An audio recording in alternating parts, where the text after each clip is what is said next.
¿Qué vas a hacer con un Xiaomi 17 Pro Max si ni sabes usarlo? Las palabras de mi hijo todavía me arden en el pecho como brasas vivas. Mi propia sangre riéndose de mí, de mi edad, de mi supuesta ignorancia. Pero lo que él no sabía es que ese celular guardaría el secreto que cambiaría todo para siempre.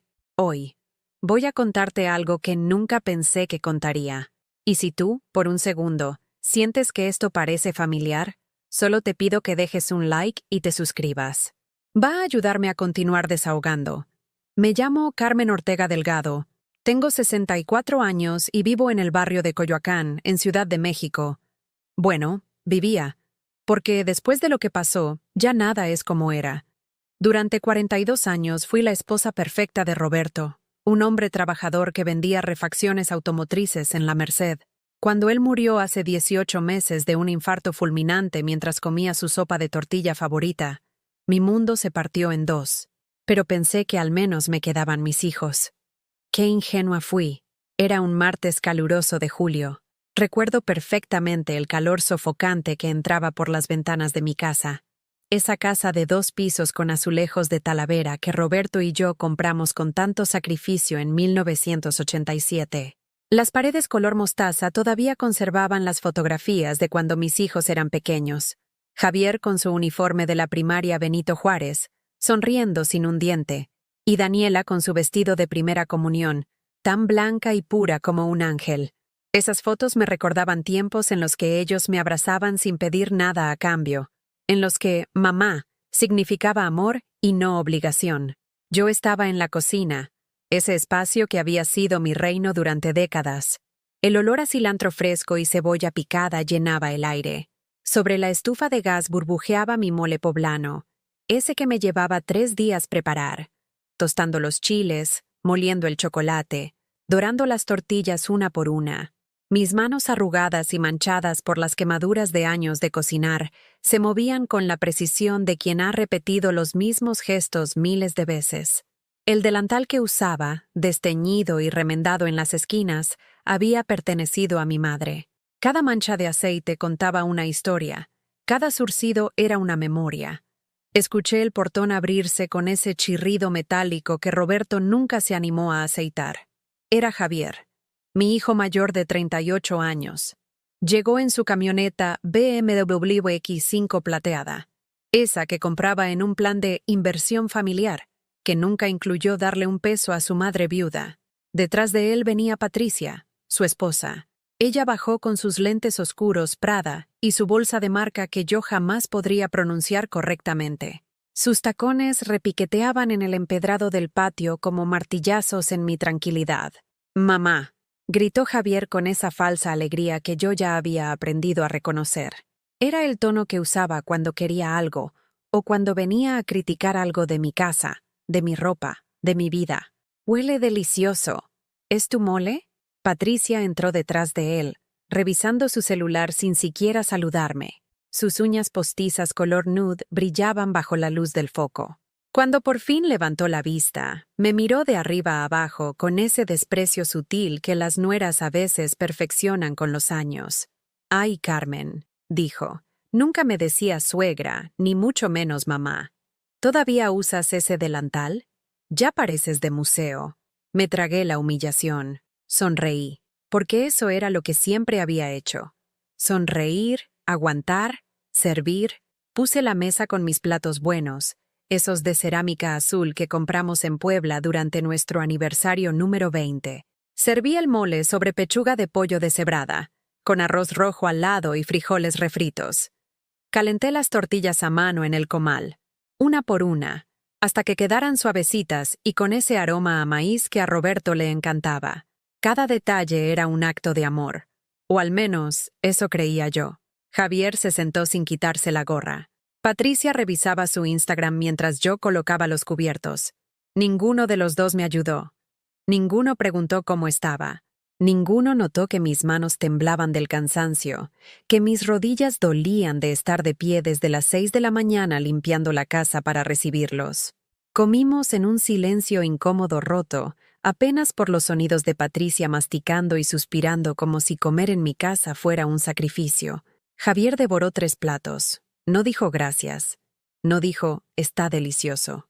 Solo comió como si yo fuera un restaurante de beneficencia. Cuando terminaron, Javier sacó una caja grande de su mochila. Era blanca, elegante, con letras en gris que decían Xiaomi 17 Pro Max. La dejó caer sobre la mesa con un golpe seco que hizo temblar los vasos de vidrio. «Ten, mamá», dijo con una sonrisa torcida, «para que dejes de usar ese Nokia del año del caldo. Ya todos se burlan de ti cuando sacas esa reliquia en las fiestas familiares». Patricia soltó una carcajada. No fue una risa discreta, fue una carcajada alta, burlona, cruel. Se cubrió la boca con la mano, pero sus ojos brillaban de malicia. «¡Ay, Javi! ¿Pero para qué?», dijo entre risas. «¿Un Xiaomi 17 Pro Max para ella? Si ni sabe cómo poner su nombre en la agenda, mejor que lo use de espejo o de tabla para picar cebolla». Javier rió también. Mi propio hijo, el niño que amamanté durante 2 años, al que cuidé cuando tuvo neumonía a los 5, al que ayudé a pagar su carrera de administración trabajando doble turno, vendiendo tamales en el mercado de Xochimilco. Ese hijo se estaba riendo de mí. Sentí como algo se rompía en mi pecho. No fue un dolor agudo, fue una grieta lenta, profunda, como cuando se quiebra una pared vieja por la humedad. Mis ojos se llenaron de lágrimas, pero las contuve. No iba a darles el gusto de verme llorar. «Gracias, mijo», susurré con la voz temblando. «Es muy bonito». Patricia volvió a reírse. «Ay, Carmen, pero si ni sabes qué es eso. ¿Verdad que no? Es un celular inteligente». «Inteligente», aunque dudo que entiendas la diferencia. Javier se levantó de la mesa limpiándose la boca con el dorso de la mano. «Bueno, ma, nosotros ya nos vamos. Tenemos una cena con unos clientes en Polanco.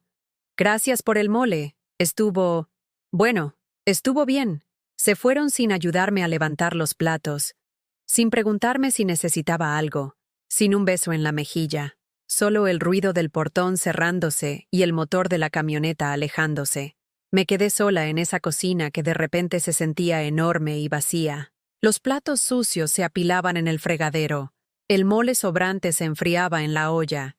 Y yo, sentada en la misma silla donde Roberto solía sentarse, sostuve esa caja blanca entre mis manos temblorosas. El celular dentro brillaba como una joya.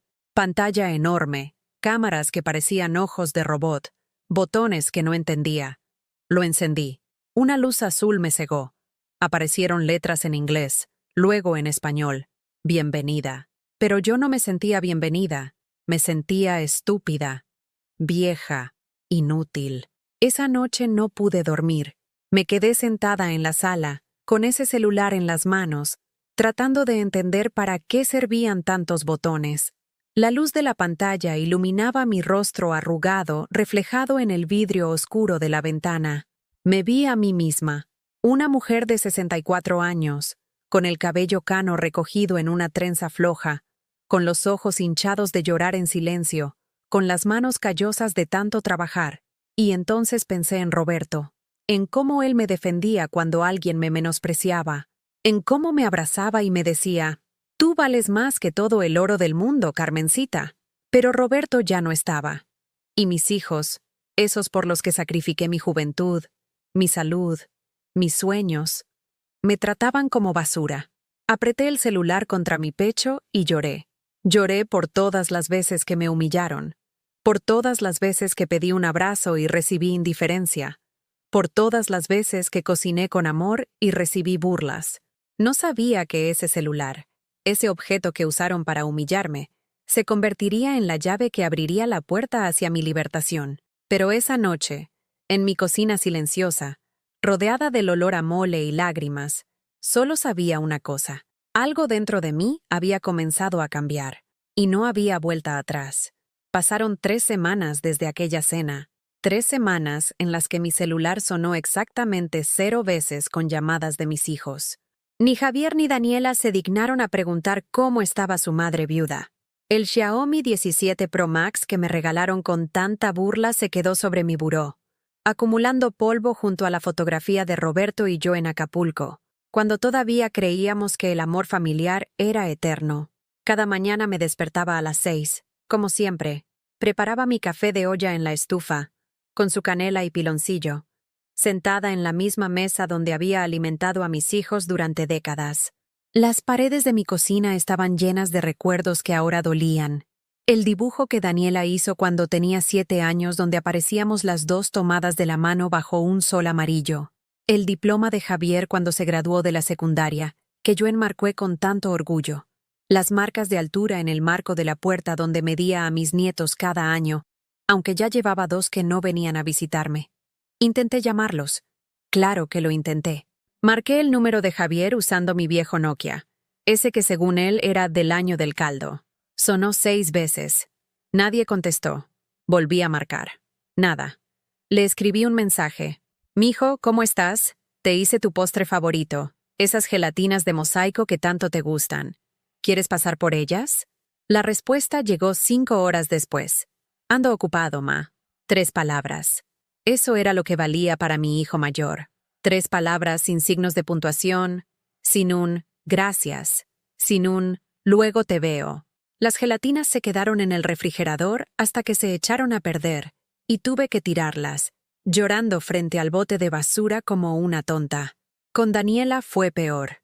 Mi hija, mi pequeña, la que juraba que siempre me cuidaría cuando fuera vieja. Le mandé mensaje. «Hija, ¿vendrás el domingo? Hace 2 meses que no te veo». Lo leyó. Vi las 2 palomitas azules en WhatsApp que confirmaban que había abierto mi mensaje, pero no respondió. Absolutamente nada. Como si yo fuera un anuncio publicitario molesto que se puede ignorar.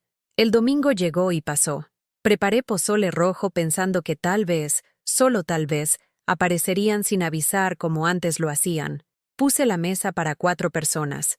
Un lugar para mí, uno para Javier, uno para Daniela, y uno vacío para Roberto, porque a veces todavía ponía su lugar por costumbre, esperando escuchar su voz diciendo, «Ya llegué, viejita». Nadie vino. Comí sola, viendo el pozole humeante en platos que nunca fueron tocados. El silencio de mi casa era tan denso que podía escuchar el tic-tac del reloj de pared que Roberto compró en el mercado de la Lagunilla, cada segundo marcando mi soledad como golpes de martillo. Doña Refugio, mi vecina de toda la vida, tocó mi puerta esa tarde. Ella tenía 71 años. Vivía sola desde que su esposo murió de cáncer hace 5 años, y sus hijos la habían metido en un asilo el año pasado, pero se escapó. Regresó a su casa y les dijo que prefería morir en su propia cama que en un lugar donde la trataban como mueble. Nos habíamos vuelto compañeras de soledad. «Carmen, ¿estás bien?», me preguntó con esos ojos llenos de arrugas que habían visto demasiado dolor. «Te vi poniendo la mesa desde mi ventana. Pensé que tendrías visitas». «Pensé lo mismo, doña Cuca», le dije, usando el apodo cariñoso con el que todos la conocíamos. «Pero ya ve, no más yo y mis fantasmas». Ella suspiró y entró sin que la invitara. Se sentó en mi sala, en el sillón donde Roberto solía ver el fútbol, y me miró con esa mezcla de compasión y enojo que solo otra madre abandonada puede entender. «Los hijos son ingratos, Carmen. Uno les da la vida, el alma, el último peso que tiene, y ellos te pagan con olvido, pero tú todavía estás a tiempo de no terminar como yo, esperando que alguien recuerde que existes». No supe qué contestar. Solo le serví pozole y comimos juntas en silencio, 2 viudas abandonadas compartiendo el peso de hijos que se volvieron extraños. Fue el jueves de la semana siguiente cuando mi teléfono finalmente sonó. Mi corazón dio un salto. Era Daniela, mi niña. Por fin. «Bueno, hija», contesté con la voz entrecortada por la emoción. «Qué gusto escucharte. ¿Cómo estás? ¿Cómo están los niños?» Hubo una pausa. Escuché voces de fondo, risas, música. Estaba en algún lugar alegre mientras su madre se pudría de soledad. «Mamá, necesito que me hagas un favor». Su voz sonaba apurada, impaciente. «No, hola. No. ¿Cómo has estado?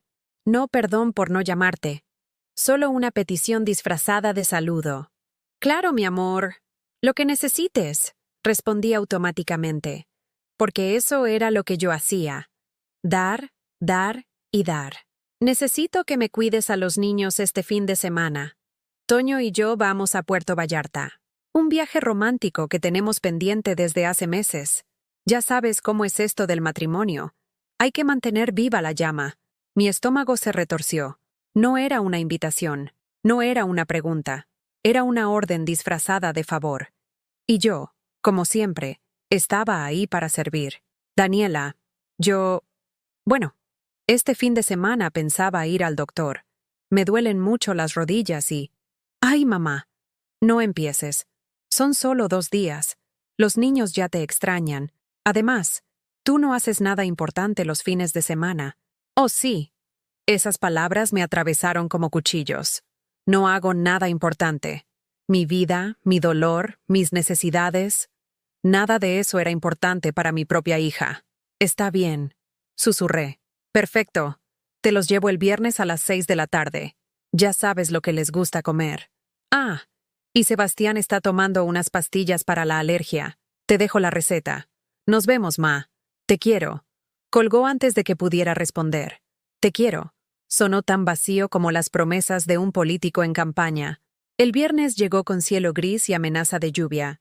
Daniela apareció a las 6:30, media hora tarde, con Sebastián de 9 años y Valeria de 6. Los niños entraron corriendo directo a la sala sin saludarme. Prendieron la televisión y comenzaron a pelear por el control remoto.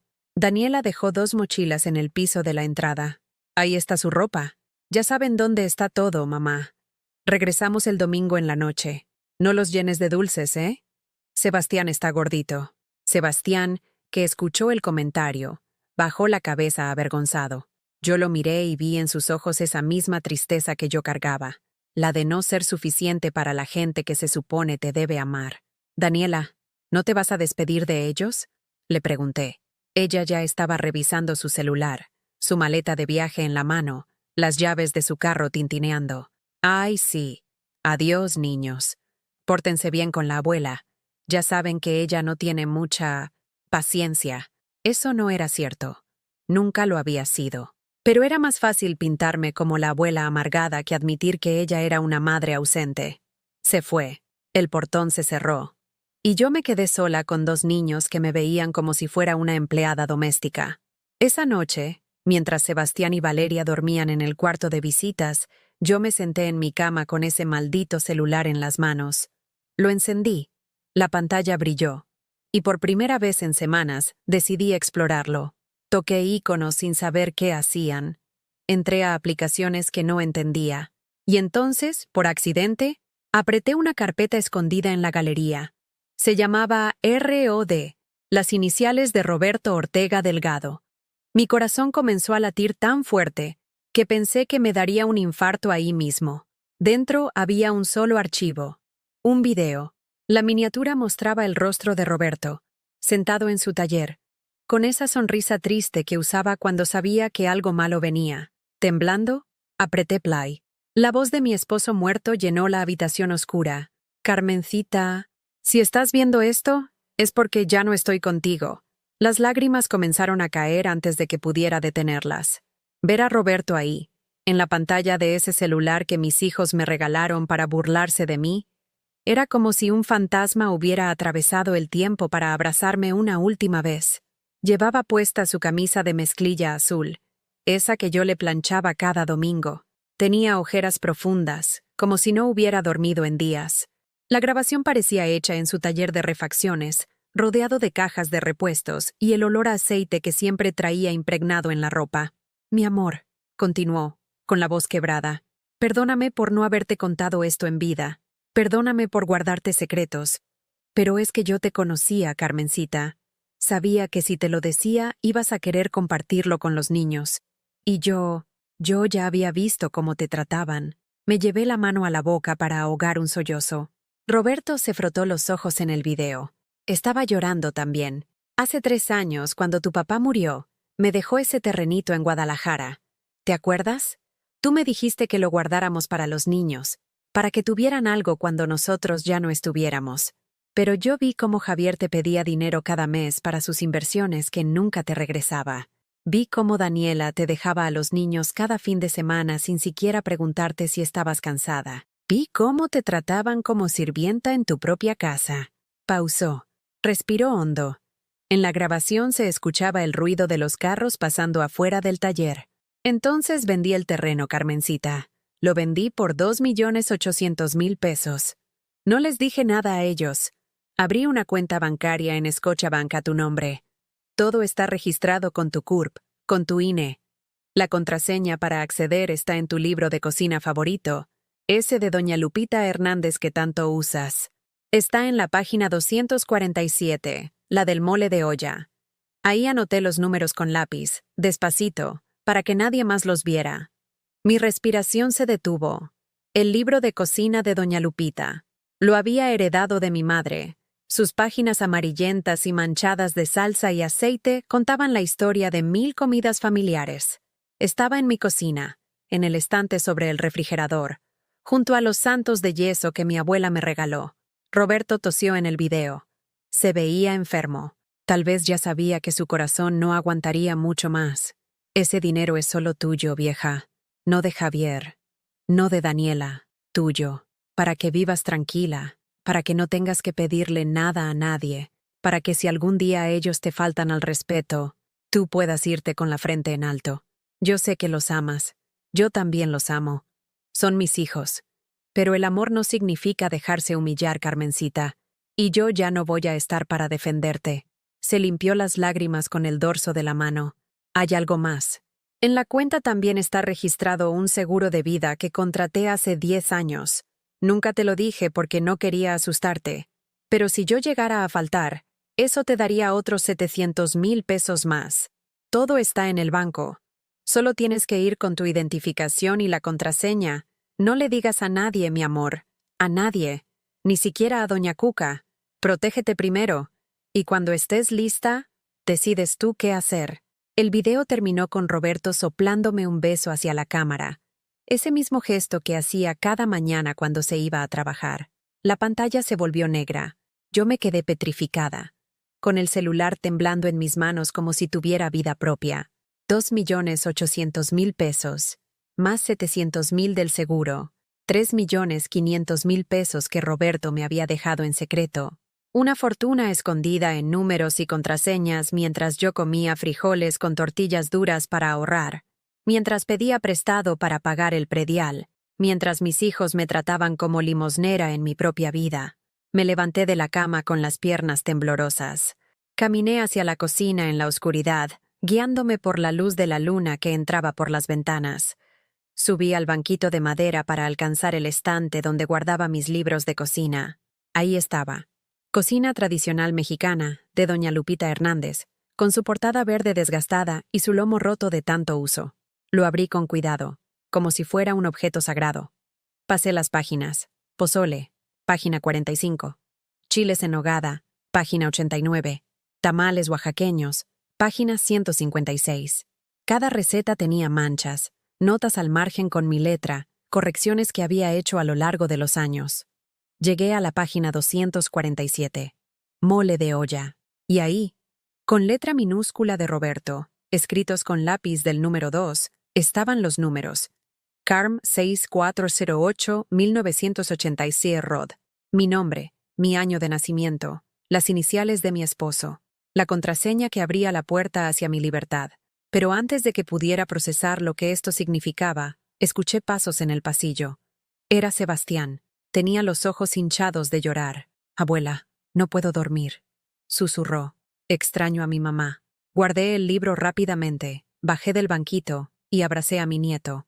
Olía a jabón de avena y a esa tristeza que los niños cargan cuando sienten que no son prioridad para sus padres.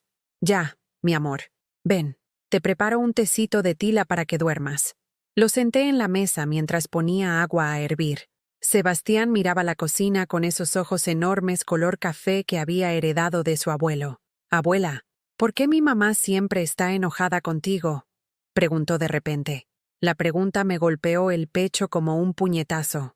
¿Qué te hace pensar eso, mijo? Porque siempre que hablamos de ti, ella dice que eres complicada. Y mi papá dice que eres anticuada. Y una vez escuché a mi mamá decir por teléfono que ojalá tú les dieras tu casa cuando te mueras, porque vale mucho dinero. El agua hirvió, pero yo ya no podía moverme.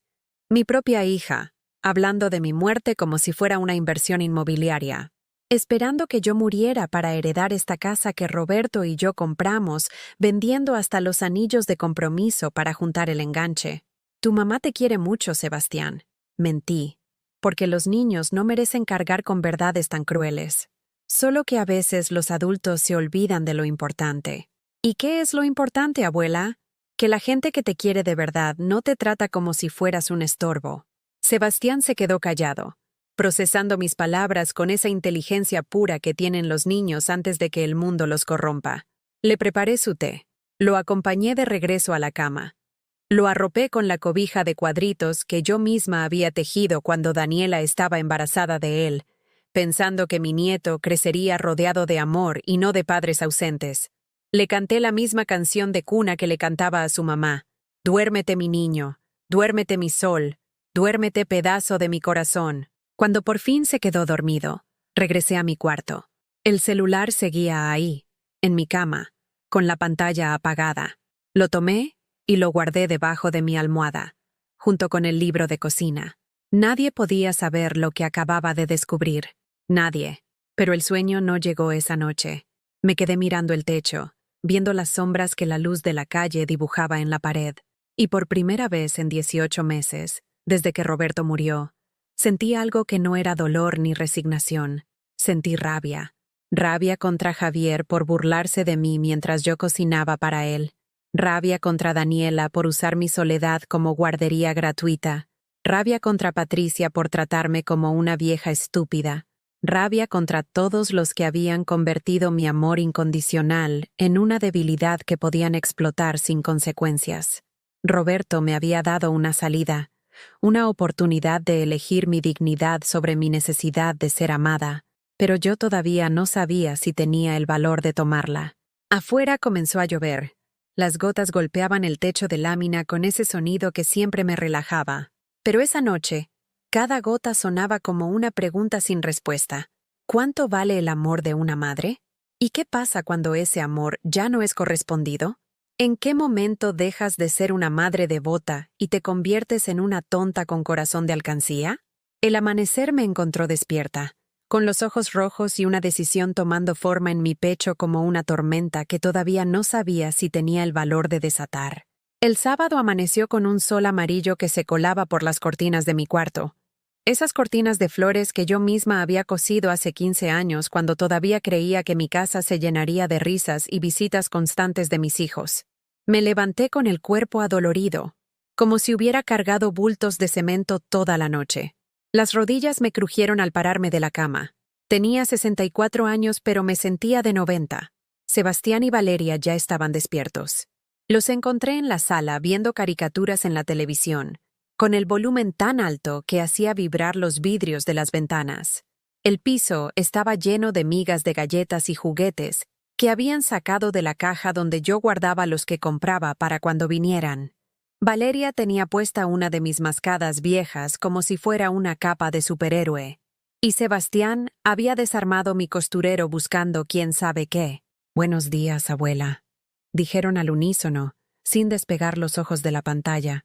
No me saludaron de beso. No me preguntaron si había dormido bien.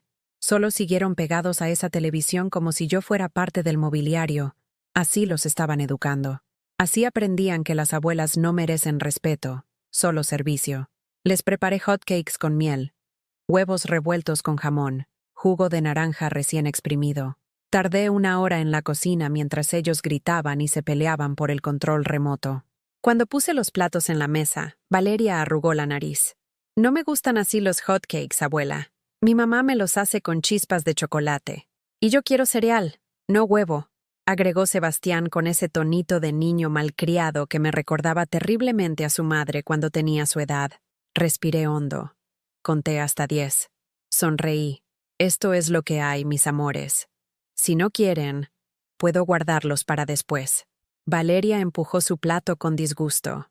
Sebastián apenas probó un bocado y declaró que ya estaba lleno. Yo comí sola sus sobras parada junto al fregadero, viendo por la ventana cómo doña Cuca regaba sus plantas en el patio de al lado. Ella me vio y movió la cabeza con tristeza, como diciéndome, «Ya sé lo que estás pasando, mijita». Pasé el resto de la mañana limpiando el desastre que 2 niños pueden hacer en cuestión de horas.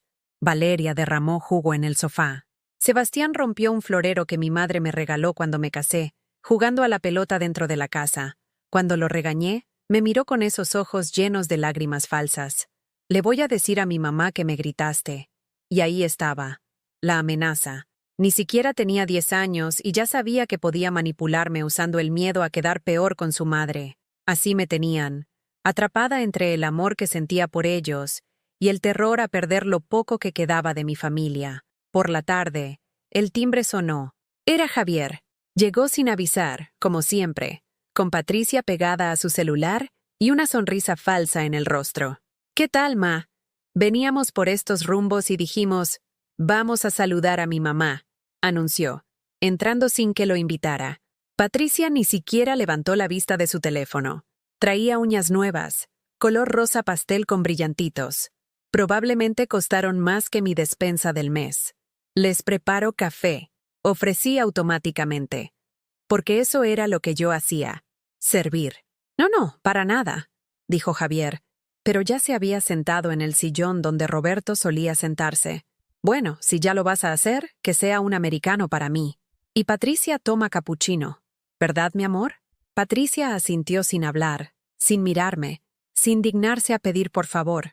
Yo no tenía cafetera de esas modernas, solo mi cafetera de estufa, de las antiguas, de las que había que esperar pacientemente a que el agua hirviera. Improvisé como pude, batiendo la leche con el batidor manual hasta que me dolió el brazo. Cuando regresé con las tazas humeantes, Javier estaba inspeccionando mi sala como si fuera tasador de bienes raíces. Tocaba los muebles, veía las paredes. Calculaba con los ojos cuánto valdría todo. «¿Y ese celular que te regalamos, ma? ¿Lo estás usando?», preguntó de repente. Mi corazón dio un vuelco. Pensé en el video de Roberto, en la contraseña escondida, en los millones que ellos no sabían que existían. «Sí, mijo. Aquí lo traigo», mentí, porque lo tenía guardado en mi buró, envuelto en un rebozo dentro de una caja de zapatos. «¿Y ya aprendiste a usarlo?», insistió Patricia, finalmente despegando sus ojos del celular para mirarme con esa superioridad que tanto disfrutaba. «Poco a poco, mija.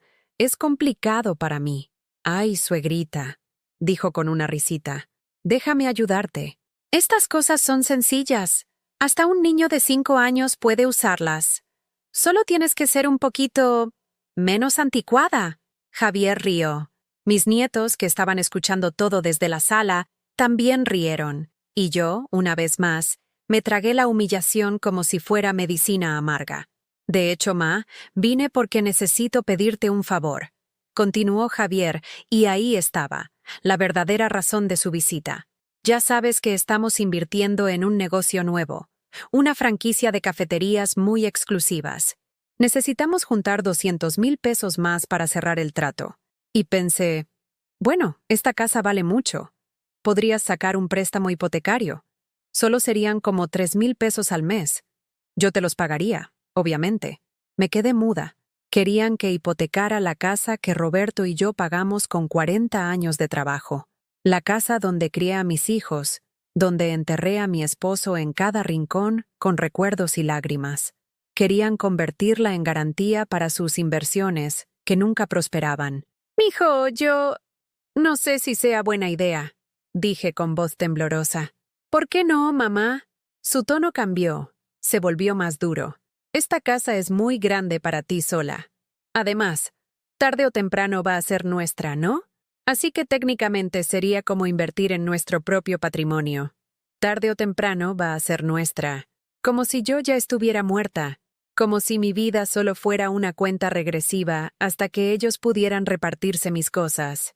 Déjame pensarlo», susurré. «No hay mucho que pensar, mamá. Es familia ayudando a familia. ¿O no te importa el futuro de tu hijo?» Patricia se levantó del sillón estirándose como gata. «Javi, ya vámonos. Quedamos de ver a los arquitectos a las 5. Tu mamá puede pensarlo con calma. Aunque, señora Carmen, le recomiendo que se apure. Las oportunidades de negocio no esperan. Se fueron igual que llegaron, sin despedirse apropiadamente, sin agradecer el café, sin un gracias por recibirnos.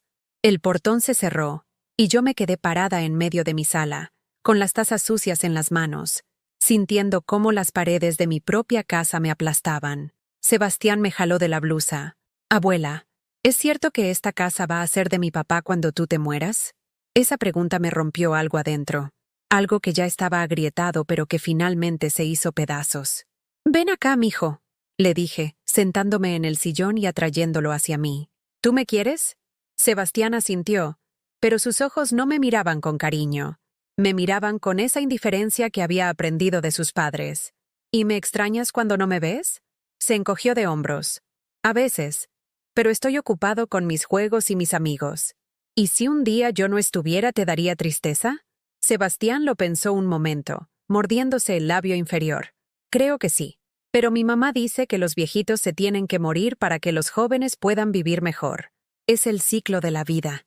Sentí cómo se me llenaban los ojos de lágrimas. Mi propia hija les estaba enseñando a mis nietos que yo era un estorbo temporal, que mi muerte sería una liberación, que mi existencia solo tenía valor en lo que pudiera dejarles. Esa noche, después de acostar a los niños, saqué el celular de su escondite. Entré a la carpeta donde estaba el video de Roberto. Lo vi de nuevo, y luego otra vez, y otra más. Su voz llenaba mi cuarto oscuro como un abrazo fantasma. El amor no significa dejarse humillar, Carmencita. Tomé mi viejo Nokia y marqué el número de Daniela. Necesitaba que viniera por sus hijos. Necesitaba estar sola para pensar, para decidir, para encontrar el valor que Roberto había confiado en que yo tenía. Sonó 8 veces. Nadie contestó. Volví a marcar. Nada. Le escribí. Hija, ¿puedes venir por los niños? Me siento mal. La respuesta llegó 20 minutos después. Ay, mamá, imposible. Estamos en una cena. Aguántate hasta mañana. No es para tanto. No es para tanto. Mi salud, mi cansancio, mi dolor. Nada de eso era para tanto, comparado con su cena romántica en Puerto Vallarta. Me senté en el borde de mi cama, con el celular en una mano y el libro de cocina en la otra. La contraseña estaba ahí, esperándome. 3.500.000 pesos que Roberto había guardado para protegerme de este momento exacto. Y entonces, por primera vez en mi vida, pensé algo que nunca imaginé que pensaría. ¿Y si simplemente desaparezco? No morir. Solo irme. Irme donde nadie me busque por obligación. Donde nadie me necesite solo para cargar sus problemas. Donde mi existencia no sea medida en pesos y favores. La idea creció en mi pecho como una planta salvaje. Tal vez era hora de que Carmen Ortega Delgado dejara de existir para todos los demás y empezara a existir para sí misma. El domingo por la tarde, Daniela finalmente apareció. Eran las 8 de la noche, 2 horas más tarde de lo prometido. Llegó con la piel bronceada, el cabello despeinado por la playa, y esa sonrisa de mujer satisfecha que solo da un fin de semana sin responsabilidades. Traía puestos unos lentes de sol carísimos y un vestido blanco que probablemente costó más que mi renta de 3 meses del agua. ¡Mamá!, gritó desde la entrada, sin siquiera tocar el timbre. Ya llegamos por los monstruitos. Los niños corrieron hacia ella gritando, ¡Mami, mami!, como si llevaran años sin verla. Yo me quedé en la cocina, lavando los platos de la cena que había preparado para ellos. Sopa de fideos y quesadillas. Mis manos estaban arrugadas del agua caliente y el jabón. Antonio, el esposo de Daniela, entró detrás de ella cargando maletas y bolsas de recuerdos. Ni siquiera me saludó. Solo dijo, ¿ya están listos los niños? Como si yo fuera la niñera a la que le pagan por hora. Sí, ya están listos. Respondí, secándome las manos con el trapo de cocina que tenía más remiendos que tela. Se portaron bien. Daniela estaba revisando su celular mientras Valeria le contaba atropelladamente todo lo que habíamos hecho. Pero mi hija no escuchaba. Solo asentía mecánicamente, deslizando el dedo por la pantalla, viendo fotos de su viaje que probablemente ya estaba subiendo a Facebook para que todos vieran qué vida tan perfecta tenía. «Mamá, gracias por cuidarlos», dijo sin levantar la vista. «La próxima semana te llamo para ver si nos los puedes volver a recibir. Tenemos una boda en Querétaro». No fue una pregunta, fue un aviso, una sentencia. como si mi agenda estuviera permanentemente disponible para sus conveniencias. Daniela, necesitamos hablar, dije, sorprendiéndome a mí misma por el tono firme que salió de mi boca. Ella finalmente levantó la vista, arqueando una ceja con fastidio. ¿Ahorita, mamá? Es que ya es tardísimo y los niños tienen escuela mañana. Es importante. Suspiró con esa exasperación que reservaba especialmente para mí, como si hablar con su madre fuera una carga insoportable. Bueno, rápido. ¿Qué pasa? Antonio ya había sacado a los niños al coche. Yo escuchaba el motor encendido, esperándola, siempre apurándome para no hacerles perder su tiempo. Necesito que la próxima vez me preguntes antes de traerlos. No me avises, me preguntes. Como a una persona, no como a una guardería. Daniela me miró como si le hubiera hablado en chino mandarín. Sus ojos se abrieron con una mezcla de incredulidad y molestia. ¿Perdón? ¿En serio me estás reclamando por dejarte a tus nietos? ¿A los hijos de tu hija? Ay, mamá, no seas ridícula. Si te encanta estar con ellos. Me encantaría si viniera acompañado de respeto, de consideración, de que alguien me preguntara cómo estoy yo antes de pedirme favores. Ay, no empieces con tus dramas. Siempre has sido así, tan necesitada de atención. ¿Sabes qué? Mejor ya me voy. Cuando se te pase tu berrinche, hablamos. Se dio la vuelta y caminó hacia la puerta. Pero antes de salir, volteó con una sonrisa que no llegaba a sus ojos. Ah, y gracias por el Xiaomi. Javier me contó que ni siquiera lo usas. Qué desperdicio de dinero, ¿no? Con lo caro que estaba. Pero bueno, así eres tú. Nunca aprecias nada. El portón se cerró. El sonido del coche alejándose dejó un silencio tan denso que podía tocarse. Me quedé parada en la entrada de mi casa, con el corazón latiéndome tan fuerte que sentía que se me saldría del pecho. Nunca aprecias nada. Esas palabras me dieron vueltas en la cabeza toda la noche. Yo, que había sacrificado mi juventud, mi salud, mis sueños por ellos. Yo, que nunca había comprado un vestido nuevo porque prefería que ellos tuvieran zapatos. Yo, que me quedé con el dolor de rodillas sin tratar porque el dinero del doctor era mejor usarlo en las colegiaturas. Yo no apreciaba nada. El lunes en la mañana desperté con una claridad mental que no había sentido en años. Era como si una neblina espesa finalmente se hubiera disipado y pudiera ver el camino con nitidez. Me bañé, me vestí con mi mejor blusa, esa azul marino que Roberto me regaló en nuestro último aniversario, y me puse los aretes de plata que habían sido de mi madre.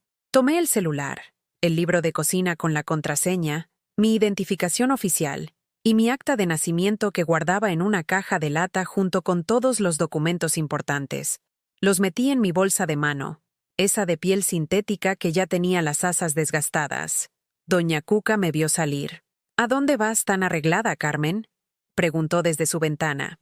Al banco, doña Cuca, a hacer unos trámites. ¿Quieres que te acompañe? Por un momento consideré decirle que sí, pero esto era algo que necesitaba hacer sola. Este era mi momento, mi decisión, mi secreto. No se preocupe, regreso en unas horas. El camión me llevó hasta el centro de Coyoacán. Me bajé frente a la sucursal de Scotiabank que quedaba a 2 cuadras del Zócalo. El edificio era imponente, con sus puertas de vidrio y su aire acondicionado tan frío que me hizo temblar cuando entré. Olía a dinero y a personas importantes. Yo me sentía pequeña ahí, con mi ropa modesta y mi bolsa vieja. Un guardia de seguridad me preguntó en qué podía ayudarme. Le expliqué que necesitaba hablar con un ejecutivo de cuentas. Me señaló una fila de sillas donde había otras personas esperando. Me senté junto a un señor con traje que revisaba documentos en un portafolio de piel y una muchacha joven que no dejaba de revisar su celular. Esperé 40 minutos. Cada minuto sentía más ganas de salir corriendo, de olvidar todo esto, de regresar a mi casa y seguir siendo la Carmen de siempre, la que aguanta, la que perdona, la que sirve sin quejarse. ¿Señora Carmen Ortega?, llamó una voz. Levanté la vista. Era una mujer joven, de unos 30 años, con el cabello recogido en un chongo perfecto y un traje sastre gris. Me sonrió con amabilidad profesional. Soy Mariana Saldívar, ejecutiva de cuentas. Por favor, acompáñeme. La seguí a una oficina pequeña pero ordenada. Había una computadora, un escritorio de cristal y fotos de una familia feliz en portarretratos digitales. Ella me ofreció asiento y se sentó frente a mí. ¿En qué puedo ayudarle? Saqué todos los documentos de mi bolsa con manos temblorosas. La identificación, el acta de nacimiento, el papel donde había anotado la contraseña de la página del libro. Mi esposo abrió una cuenta a mi nombre antes de fallecer. Nunca la he revisado. Necesito saber qué hay ahí. Mariana tomó los documentos con cuidado. Los revisó uno por uno, tecleando información en su computadora. Su rostro no mostraba ninguna emoción, solo esa profesionalidad perfecta que enseñan en los bancos. Entiendo. Déjeme verificar. ¿Me puede proporcionar la contraseña? Carm 6408, 1987, Rod. Recité de memoria, porque la había repetido 1000 veces en mi cabeza durante todo el camino. Más tecleo, más espera. El aire acondicionado zumbaba. Una gota de sudor me bajó por la espalda a pesar del frío. Señora Ortega, dijo Mariana finalmente, y algo en su tono había cambiado. Me miraba diferente, con más respeto.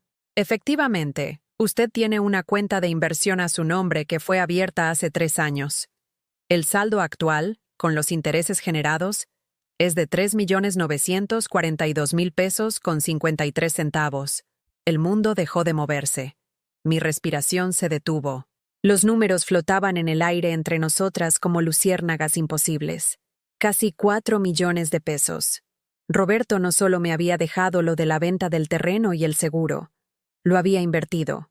Lo había hecho crecer. Me había dejado una vida nueva envuelta en números que yo nunca imaginé que serían míos. ¿Se siente bien, señora Ortega? La voz de Mariana sonaba lejana. ¿Necesita agua? Asentí sin poder hablar.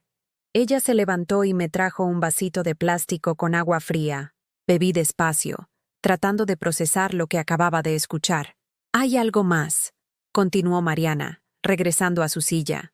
Su esposo dejó instrucciones específicas. «Esta cuenta tiene una cláusula de confidencialidad. Nadie más que usted puede acceder a la información, ni siquiera sus hijos, a menos que usted lo autorice por escrito». Y dejó una carta.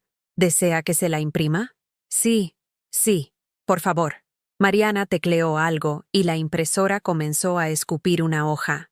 Me la entregó con cuidado, como si fuera un objeto sagrado. Reconocí inmediatamente la letra de Roberto. Esa caligrafía tosca de hombre que apenas terminó la secundaria, pero que aprendió a escribir con el corazón. Carmencita de mi vida. Si estás leyendo esto, significa que fuiste al banco. Significa que encontraste el valor para buscarte a ti misma. Estoy orgulloso de ti, mi amor. Este dinero es tuyo, solo tuyo. Úsalo para ser feliz. Úsalo para descansar. Úsalo para vivir sin pedirle permiso a nadie. Y si nuestros hijos no te tratan como la reina que eres, tienes mi permiso para volar sola. Te amo ayer, hoy y siempre. Tu Roberto. Las lágrimas cayeron sobre el papel, manchando la tinta. Pero no me importó. Por primera vez en 18 meses, no eran lágrimas de tristeza. Eran lágrimas de libertad. Salí del banco con las piernas temblando y un sobre manila en las manos que contenía los documentos de mi cuenta, una tarjeta de débito nueva con mi nombre grabado en letras plateadas y la carta de Roberto doblada con cuidado. El sol de mediodía me golpeó el rostro y por un momento tuve que detenerme en la banqueta, recargándome contra la pared del edificio.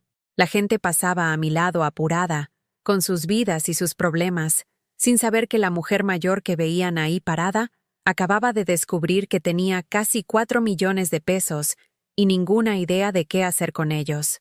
Caminé sin rumbo por las calles de Coyoacán. Pasé frente a las cafeterías donde jóvenes trabajaban en sus computadoras, frente a las librerías con sus vitrinas llenas de promesas de otros mundos, frente a los restaurantes donde las familias comían juntas y reían. Me senté en una banca del jardín centenario, bajo la sombra de un árbol viejo, y observé a las palomas picoteando migajas que alguien había dejado. Una pareja de ancianos pasó caminando tomados de la mano. Él le decía algo al oído, y ella reía con esa risa cristalina de quien se siente amada. Los vi alejarse, y sentí una punzada en el pecho. Roberto y yo nunca llegamos a ser esos viejitos que envejecen juntos.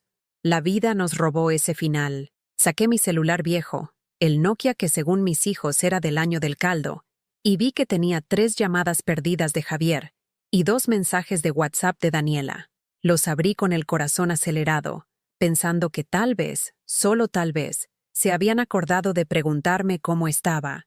El mensaje de Daniela decía: «Mamá, los niños dejaron su Nintendo en tu casa. ¿Lo puedes buscar y me lo llevas mañana? Ando ocupada». El de Javier era peor. «Ma, ¿ya pensaste lo del préstamo de la casa? Necesito una respuesta. El negocio no va a esperarnos». Ningún «¿Cómo amaneciste?». Ningún «Gracias por cuidar a los niños». Ningún «Te quiero». Solo peticiones. Solo exigencias disfrazadas de preguntas. Guardé el celular y saqué el Xiaomi que había traído conmigo en el fondo de la bolsa. Lo encendí. La pantalla brilló con esa intensidad que me lastimaba los ojos. Entré a la configuración, siguiendo las instrucciones que Mariana me había dado en el banco sobre cómo activar mi banca móvil. Tardé 20 minutos, equivocándome 3 veces, pero finalmente logré acceder. Ahí estaba. El número con todos sus ceros. 3.942.053 pesos. Era real. No era un sueño. No era una broma cruel del destino. Mi teléfono viejo sonó. Era Javier otra vez. Dejé que sonara hasta que se fue al buzón. Volvió a llamar inmediatamente. Lo apagué. En ese momento tomé una decisión que cambiaría todo. No iba a contestarles hasta que yo estuviera lista, hasta que yo hubiera decidido qué quería hacer con mi vida, con mi dinero, con mi dignidad. Regresé a casa en el camión, apretando mi bolsa contra el pecho como si alguien pudiera robarme no el dinero, sino la posibilidad de cambio que representaba. Cuando llegué, doña Cuca estaba barriendo la banqueta frente a su casa. «¿Cómo te fue, Carmen? Te ves diferente, como más... no sé, como más despierta». «Me fue bien, doña Cuca». «Muy bien». Ella me estudió con esos ojos sabios que habían visto demasiadas vidas desperdiciadas. «¿Tus hijos saben que fuiste al banco?» «No, y no van a saber». «No todavía». Doña Cuca asintió lentamente, apoyándose en su escoba. «Hay secretos que nos matan, Carmen. Y hay secretos que nos salvan. No más tú sabes cuál es cuál. Pero te voy a decir algo. Si vas a hacer algo diferente con tu vida, hazlo pronto, porque el tiempo no perdona, y a nuestra edad cada día cuenta doble».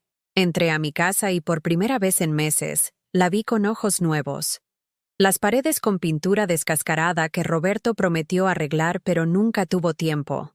Los muebles viejos que habíamos comprado de segunda mano cuando recién nos casamos. Las fotos en la pared de hijos que ya no me visitaban a menos que necesitaran algo. Esta casa estaba llena de fantasmas. Fantasmas de una familia que solo existía en mi memoria. Me senté en la mesa de la cocina y saqué una libreta vieja donde yo anotaba mis recetas. La abrí en una página en blanco. Con mano temblorosa escribí: cosas que Carmen Ortega nunca ha hecho. 1. Viajar sola. 2. Comer en un restaurante elegante. 3. Comprar ropa nueva sin sentirse culpable. 4.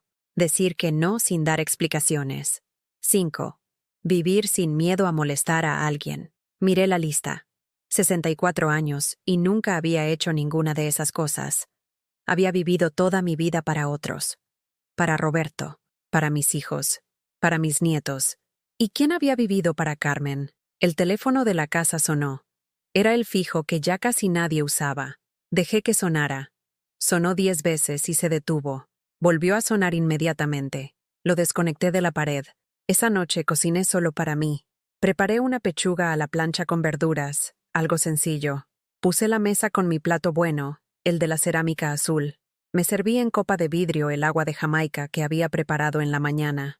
Comí despacio, saboreando cada bocado, sin prisa, sin nadie gritándome que la comida estaba fría o que no era como la hacía antes. Después de cenar, hice algo que nunca hacía. Dejé los platos sucios en el fregadero y me fui a mi cuarto. Me acosté en la cama con el Xiaomi en las manos y busqué en Google algo que había visto en una revista en el consultorio del doctor. Retiros para mujeres mayores en México. Aparecieron docenas de opciones. Spas en Oaxaca, retiros de yoga en Tulum, casas de descanso en Valle de Bravo, lugares hermosos donde mujeres como yo iban a reconectarse consigo mismas. Nunca había considerado que eso fuera posible para alguien como yo. Pero ahora, con el saldo de mi cuenta bancaria brillando en la pantalla del celular, todo era posible. Pasé 2 horas leyendo reseñas, viendo fotos, imaginándome en esos lugares. Había uno que me llamó especialmente la atención. Casa Alma, retiro para mujeres en transición. Estaba en San Miguel de Allende. La descripción decía: un espacio seguro para mujeres que necesitan reconectar con su esencia después de pérdidas, cambios o crisis de identidad. Aquí no juzgamos tu pasado. Solo celebramos tu presente y construimos tu futuro. Anoté el teléfono en mi libreta. Mañana llamaría. Mañana empezaría a hacer cosas diferentes. Pero primero, tenía que hacer algo que debía haber hecho hace meses. Al día siguiente, martes, me levanté temprano. Me bañé, me puse un pantalón de mezclilla que había comprado hace años y nunca había usado porque Daniela dijo que se veía ridículo en una señora de tu edad, y una blusa blanca sencilla. Me recogí el cabello en una cola de caballo y me miré al espejo. La mujer que me devolvía la mirada estaba cansada. Tenía arrugas profundas alrededor de los ojos y la boca. Su piel era manchada y flácida, pero sus ojos tenían algo nuevo, una chispa, una determinación. Tomé mi bolsa, mis documentos y salí de la casa. Esta vez no fui al banco. Fui al café internet que estaba a 3 cuadras. Le pagué 20 pesos al muchacho del mostrador por 1 hora de computadora y me senté frente a una pantalla enorme. Busqué abogados especialistas en Derecho Familiar Ciudad de México. Encontré varios. Llamé al primero de la lista desde mi celular viejo. Bufete Martínez y Asociados, buenos días. Buenos días. Necesito hablar con un abogado sobre protección de patrimonio. ¿Es para un divorcio o herencia? Es para protegerme de mi familia. Hubo una pausa del otro lado de la línea. Entiendo perfectamente, señora. ¿Puede venir mañana a las 11 de la mañana? Tenemos una cita disponible. Sí.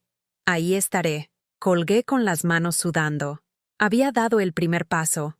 Estaba construyendo un muro alrededor de lo que era mío, no por egoísmo, sino por supervivencia. Cuando regresé a casa, había un carro estacionado frente a mi portón, la camioneta BMW de Javier. Mi corazón dio un vuelco. No estaba lista para enfrentarlos todavía. No así. No ahora. Pero era demasiado tarde. Javier me vio bajando del camión.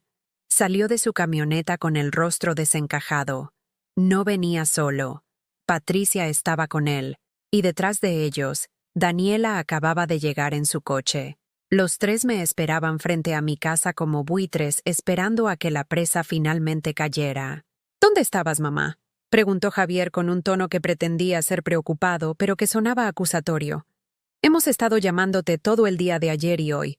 Pensamos que te había pasado algo. Estaba ocupada, respondí, buscando las llaves en mi bolsa. ¿Ocupada? Patricia rió con sarcasmo. ¿Ocupada haciendo qué? No me digas que finalmente aprendiste a usar el celular ese. Abrí el portón sin responder. Entraron detrás de mí como invasores entrando a territorio conquistado. Daniela fue directo al grano. Mamá, necesitamos hablar. En serio. Los tres hemos estado pensando y... Bueno, creemos que ya es hora de que tomes una decisión importante sobre tu futuro. Me quedé parada en medio de mi sala, con mi bolsa todavía colgando del hombro, mirando a los tres. ¿Mi futuro? Repetí lentamente. Sí, intervino Javier. Ya no eres joven, mamá. Esta casa es demasiado grande para ti. Los gastos son muchos. Vives sola.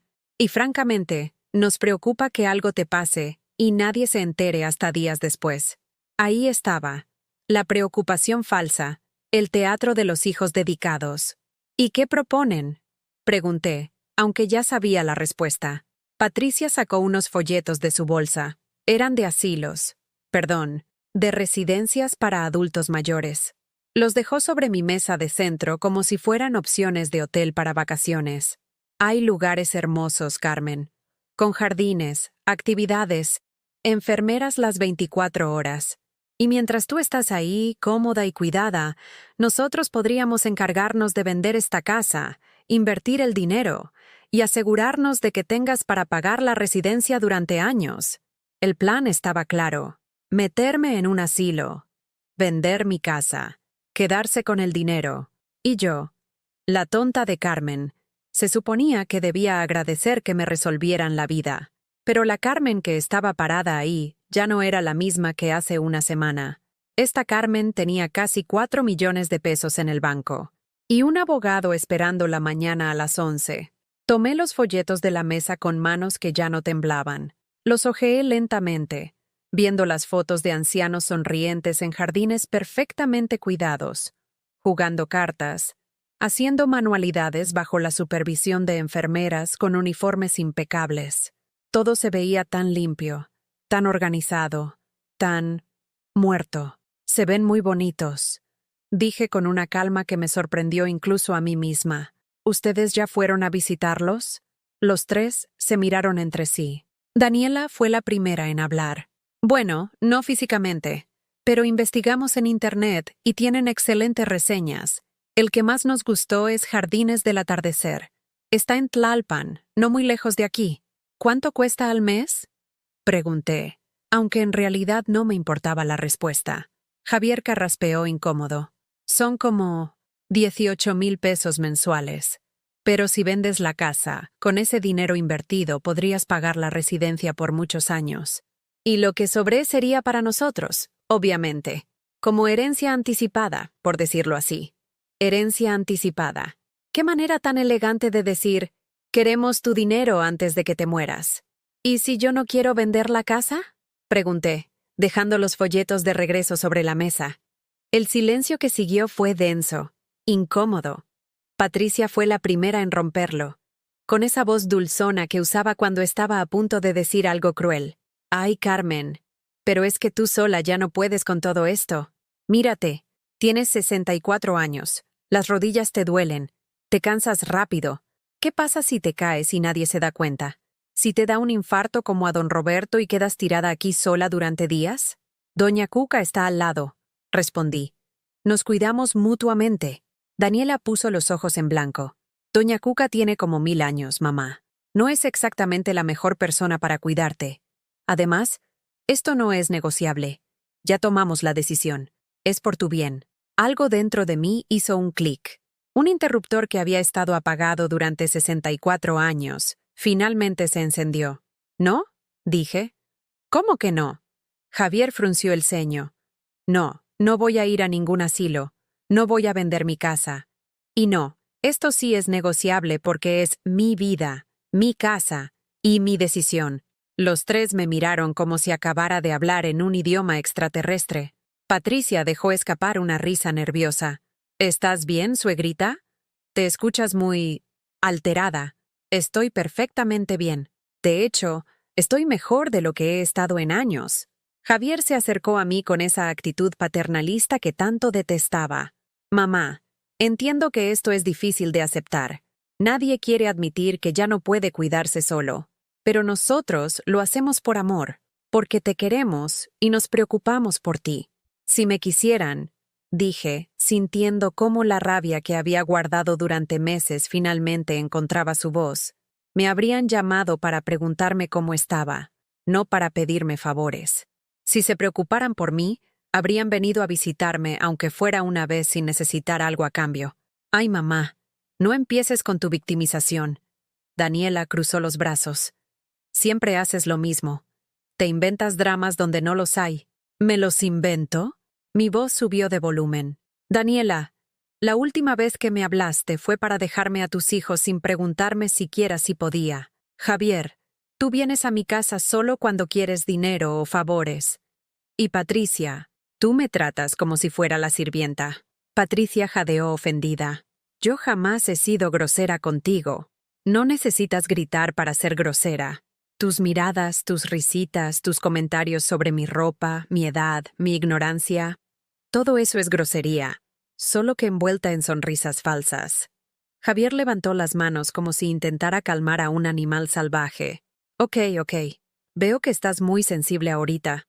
Tal vez es la edad, las hormonas, no sé. ¿Por qué no te tomas unos días para pensarlo con calma?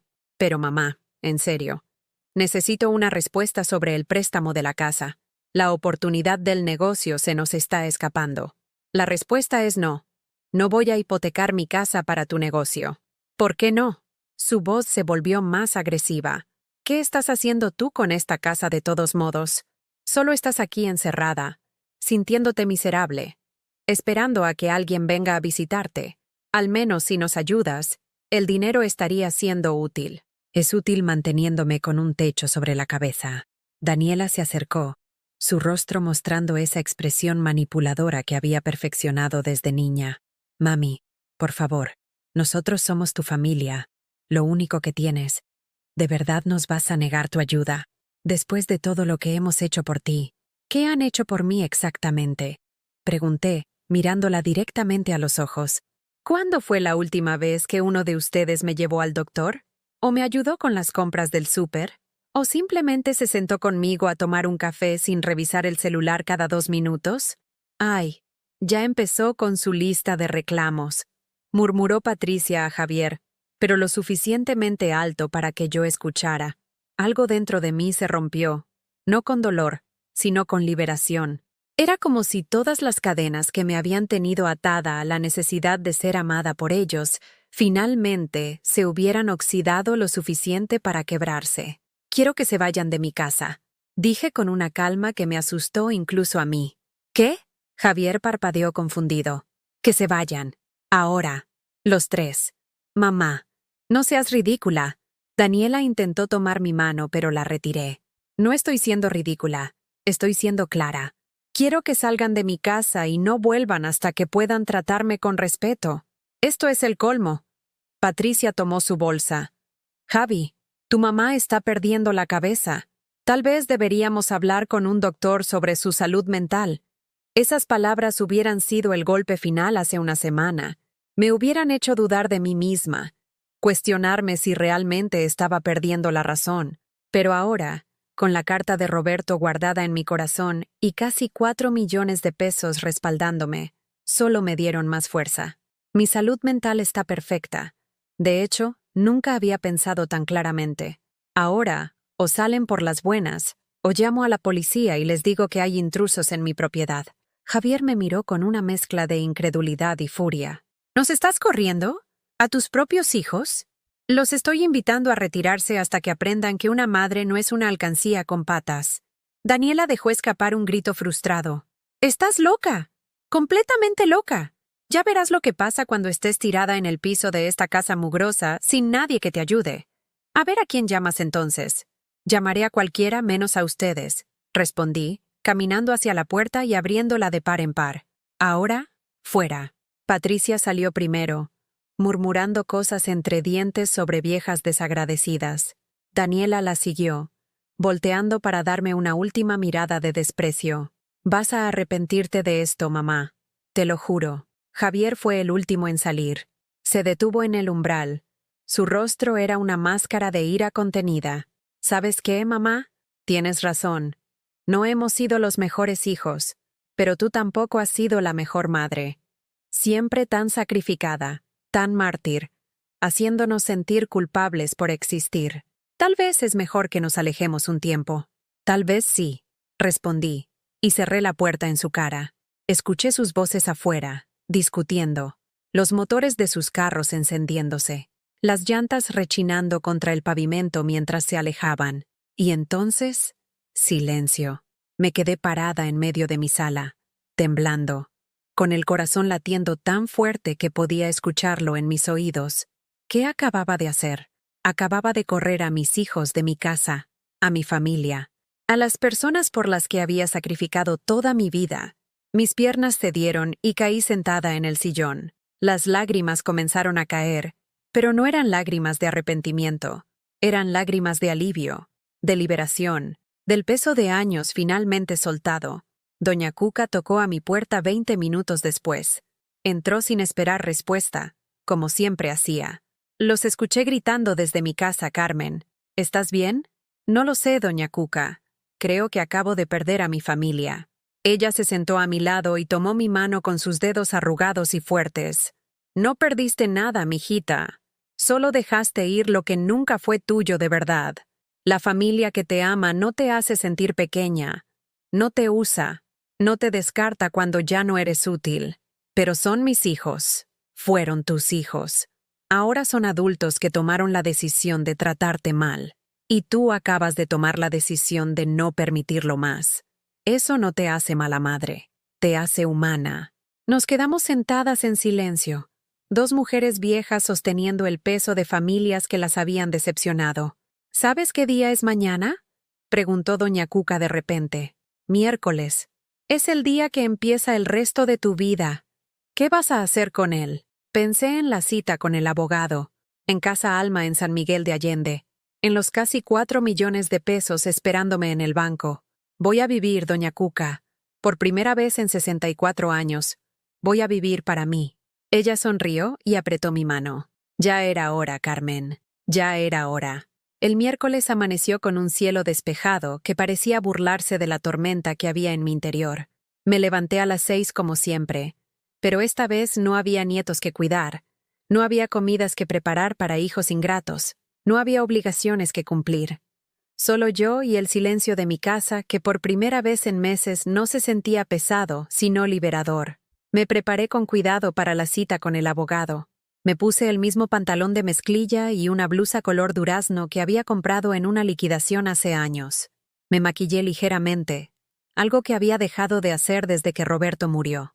Cuando me miré al espejo, vi a una mujer que estaba comenzando a parecerse a quien solía ser antes de convertirse en madre, esposa y sirvienta. El bufete de abogados quedaba en la colonia Roma, en un edificio antiguo de 3 pisos con fachada Art Nouveau. La recepcionista, una muchacha joven con cabello corto y aretes grandes, me sonrió con amabilidad genuina cuando di mi nombre. La está esperando el licenciado Martínez. 3er piso, última puerta a la izquierda. Subí las escaleras despacio, mis rodillas protestando con cada escalón. El pasillo olía a madera vieja y café recién hecho. Toqué la puerta y una voz masculina me invitó a pasar. El licenciado Augusto Martínez era un hombre de unos 50 años, con cabello entrecano y lentes que le daban un aire de profesor universitario. Se levantó de su escritorio y me estrechó la mano con firmeza. Señora Ortega, es un placer. Por favor, siéntese. ¿Gusta un café? ¿Un té? Un té estaría bien, gracias. Mientras preparaba el té en una pequeña cafetera que tenía en un rincón de su oficina, comenzó a hablar con una voz que transmitía experiencia y compasión. Por teléfono mencionó que necesitaba protegerse de su familia. Desafortunadamente, no es la primera vez que escucho una solicitud así. ¿Puede contarme su situación? Y entonces hablé. Le conté todo, sobre Roberto y su muerte, sobre mis hijos y cómo me trataban, sobre el dinero que acababa de descubrir, sobre la presión para vender mi casa e irme a un asilo, sobre cómo me sentía usada, descartada, invisible. El licenciado Martínez escuchó sin interrumpir, tomando notas ocasionalmente en una libreta legal. Cuando terminé, se quitó los lentes y me miró con una mezcla de tristeza y determinación. Señora Ortega, lo que usted describe es, desafortunadamente, un patrón muy común que llamamos abuso financiero y emocional a personas mayores. Muchas veces viene de los propios hijos. La buena noticia es que hay formas legales de protegerse. Sacó varios documentos de un cajón y los colocó sobre el escritorio entre nosotros. Primero, vamos a hacer un testamento blindado. En él especificará exactamente qué recibirá cada heredero y bajo qué condiciones. Puede incluir cláusulas que desheredan a quien intente impugnar el testamento o presionarla para cambiar sus decisiones. ¿Puedo hacer eso? ¿No es malo? Señora, usted ganó ese dinero. O en este caso, su esposo se lo dejó a usted específicamente. Tiene todo el derecho de decidir qué hacer con él.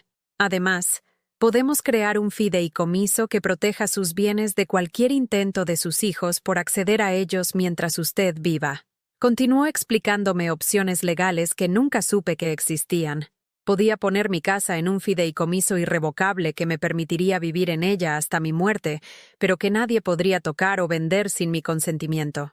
Podía designar a una institución benéfica o a alguien de confianza como beneficiario de mis cuentas bancarias. Podía incluso obtener una orden de restricción si mis hijos intentaban acosarme o presionarme. ¿Cuánto tiempo tardaría todo esto?, pregunté, sintiendo por primera vez que tenía control sobre mi vida. Si trae todos los documentos necesarios, podemos tener el testamento y el fideicomiso listos en 2 semanas. La consulta de hoy es gratuita porque casos como el suyo me importan personalmente. Los honorarios totales serían de 50,000 pesos. Sé que suena mucho, pero es una inversión en su tranquilidad. 50,000 pesos. Hace una semana, esa cantidad me hubiera parecido imposible. Ahora, era menos del 2% de lo que tenía en el banco. Está bien, quiero hacerlo todo. El testamento, el fideicomiso, todo lo que me proteja. El licenciado Martínez sonrió. Excelente decisión. Hay algo más que quiero sugerirle, señora Ortega. Conozco a una trabajadora social especializada en casos de abuso familiar. Se llama Mónica Ríos. Ella podría ayudarla a procesar todo lo que está viviendo emocionalmente, porque lo legal es importante, pero lo emocional también lo es. Me dio una tarjeta con el nombre y teléfono de Mónica Ríos. La guardé en mi bolsa junto con los documentos que el licenciado me dio para que los firmara después. Salí del bufete sintiéndome más ligera, pero también más asustada. Estaba construyendo murallas alrededor de mi vida, pero eso también significaba aceptar que mi familia era una amenaza de la que necesitaba protegerme. ¿Qué clase de madre piensa así de sus propios hijos? Caminé sin rumbo por la colonia Roma, viendo las cafeterías hipster y las librerías de viejo, los murales en las paredes y los perros paseando con sus dueños. La vida pasaba a mi alrededor tan normal, tan ajena a mi drama personal. Me senté en una banca de un parque pequeño y saqué mi celular viejo. Tenía 17 llamadas perdidas, 8 de Javier, 6 de Daniela, 3 de números desconocidos, 12 mensajes de WhatsApp. Los abrí con manos temblorosas. Javier, mamá, perdóname, fue el estrés del trabajo. No quise gritarte. Podemos hablar con calma. Daniela, mami, por favor contéstame. Estoy preocupada. Javier, en serio necesito hablar contigo. Es sobre el negocio, es urgente. Daniela, los niños te extrañan. Preguntan por ti. Javier, mamá, Patricia dice que te escuchaste muy rara ayer. ¿Estás enferma? ¿Necesitas que te lleve al doctor? Daniela, mami, ya no seas orgullosa. Todos dijimos cosas que no quisimos decir. Y así seguían. Mensajes que oscilaban entre la preocupación falsa y la manipulación descarada. En ninguno había una disculpa real. En ninguno reconocían cómo me habían tratado. Solo querían que las cosas volvieran a ser como antes. Ellos pidiendo y yo dando. Bloqueé sus números. A los 2. Mis dedos temblaban mientras lo hacía, como si estuviera cometiendo un pecado imperdonable. Pero lo hice. Y cuando terminé, respiré hondo y sentí algo parecido a la paz. Tomé el camión de regreso a Coyoacán. Al bajar, en lugar de irme directo a casa, entré a una tienda de ropa que siempre había admirado desde afuera, pero en la que nunca había entrado, porque todo se veía demasiado caro, demasiado elegante para alguien como yo. Una vendedora joven se acercó con una sonrisa profesional. Buenas tardes, señora. ¿Busca algo en particular? Yo, no sé. Hace años que no me compro ropa nueva. Solo necesito algo que me haga sentir bonita. Su sonrisa se volvió genuina. Entiendo perfectamente. Venga, tengo varias cosas que le quedarían hermosas. Durante la siguiente hora, esa muchacha cuyo nombre era Fernanda me trató como si fuera alguien importante. Me ayudó a probarme blusas de colores que nunca me hubiera atrevido a usar, pantalones que me quedaban bien, un vestido color verde jade que hacía que mi piel se viera menos cansada. Se ve hermosa, señora, dijo Fernanda cuando salí del probador con el vestido verde. Ese color es perfecto para usted. Me miré al espejo de cuerpo completo. La mujer reflejada ahí no parecía una abuela abandonada. Parecía una mujer elegante, digna, viva. Me lo llevo, dije. Y luego señalé otras 3 prendas. Y esas también. Pagué 2.500 pesos por ropa. 2.500 pesos que hace una semana me hubieran provocado un ataque de ansiedad. Pero ahora, mientras Fernanda envolvía mis compras con cuidado, solo sentía emoción. Estaba invirtiendo en mí misma por primera vez en décadas. «Espero verla pronto por aquí», dijo Fernanda al entregarme las bolsas. «Y señora, no sé qué esté pasando en su vida, pero quiero que sepa que se ve radiante, como si algo hermoso estuviera comenzando». Sus palabras me acompañaron todo el camino a casa. Cuando llegué, doña Cuca estaba en su ventana como siempre. «¿Fuiste de compras, Carmen?», preguntó con curiosidad. «Sí, doña Cuca. Compré ropa nueva». «¿Y eso? ¿Alguna ocasión especial?». Me detuve frente a su ventana, sosteniendo mis bolsas como trofeos. «Sí, estoy celebrando que ya no voy a vivir esperando que alguien me valore. Voy a valorarme yo misma». Doña Cuca aplaudió con sus manos arrugadas. «Así se habla. ¿Y qué sigue ahora?». «Voy a llamar a un retiro en San Miguel de Allende. Voy a irme una semana, sola, a pensar en qué quiero hacer con el resto de mi vida». «¿Y tus hijos?». «Mis hijos van a tener que aprender a vivir sin usarme como banco y niñera». Esa noche marqué el número de Casa Alma. Una voz suave de mujer contestó. «Casa Alma, buenas noches». «Habla Lucía». «Buenas noches. Quisiera información sobre sus retiros para mujeres». «Claro, con mucho gusto. ¿Es para usted?». «Sí. Necesito un lugar donde pueda pensar, donde nadie me conozca, donde pueda decidir quién quiero ser». Hubo una pausa, y luego Lucía habló con una calidez que me hizo querer llorar. «Señora, ese es exactamente el propósito de Casa Alma. Tenemos un retiro que comienza el próximo lunes. Dura una semana. ¿Le interesaría?». «El lunes. Dentro de 5 días. 5 días para prepararme para el cambio más grande de mi vida». «Sí», dije, «quiero ir». Los siguientes 5 días pasaron en una mezcla de terror y emoción que nunca había experimentado. Cada mañana me despertaba pensando que tal vez debería cancelar el retiro, llamar a mis hijos, disculparme, volver a ser la Carmen de siempre. Pero luego recordaba la burla en sus voces, la forma en que me trataban como mueble viejo, y la determinación regresaba más fuerte que antes. El jueves en la mañana toqué la puerta de doña Cuca. Necesitaba pedirle un favor que me hacía sentir vulnerable, pero también extrañamente esperanzada. «Doña Cuca, voy a irme el lunes a San Miguel de Allende. Una semana completa. ¿Podría cuidarme la casa? Regar las plantas, recoger el correo, asegurarse de que todo esté bien». Sus ojos se iluminaron con una alegría genuina. «¿Te vas de viaje? ¿Tú sola?». «Sola», confirmé, y decirlo en voz alta me hizo sentir valiente y aterrorizada al mismo tiempo. «Ay, Carmen, qué gusto me da. Claro que te cuido la casa. Ándale, vete tranquila. Y cuando regreses, me cuentas todo, cada detalle». Esa tarde fui al mercado de Coyoacán a comprar una maleta.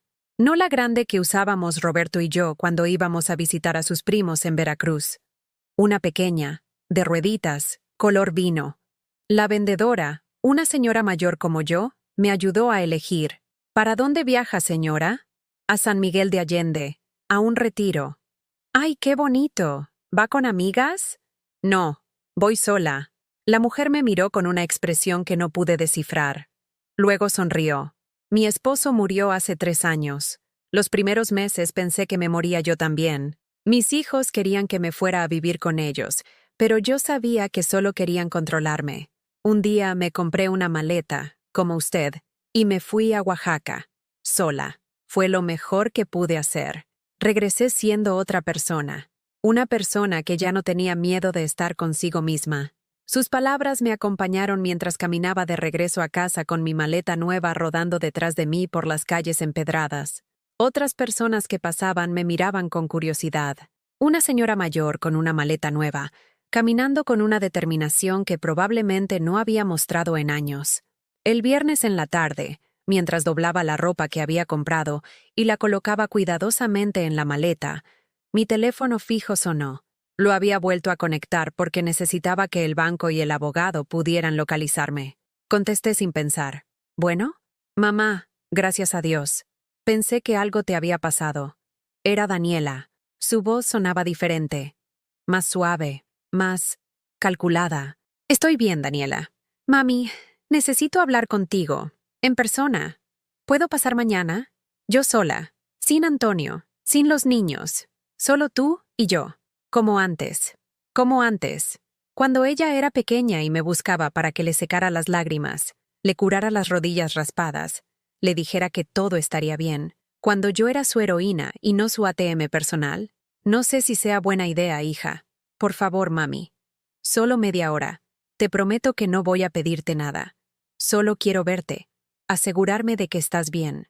Había algo en su voz que me hizo dudar. ¿Y si realmente estaba arrepentida? ¿Y si esta era su forma de tender un puente?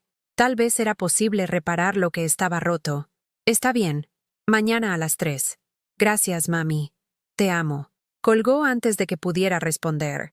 Me quedé mirando el teléfono, preguntándome si acababa de cometer un error. Pero ella era mi hija, mi bebé. Tal vez merecía una oportunidad más. El sábado limpié mi casa con una energía que no había tenido en meses. Preparé agua de Jamaica fresca y compré galletas de mantequilla en la panadería de Don Chuy. A las 3 en punto, como siempre había sido puntual para todo, Daniela tocó el timbre. Cuando abrí la puerta, me sorprendió verla. Traía el cabello suelto, sin maquillaje, vestida con jeans y una blusa sencilla. Se parecía a la Daniela de hace 20 años, antes de que se convirtiera en esta versión de sí misma que ya no reconocía. «Hola, mami», dijo, y había lágrimas en sus ojos. Nos sentamos en la sala. Serví el agua de Jamaica en los vasos de vidrio que mi madre me regaló cuando me casé. Daniela tomó un sorbo y luego dejó el vaso sobre la mesa con manos temblorosas. «Mami, vine a pedirte perdón». Las palabras me golpearon el pecho.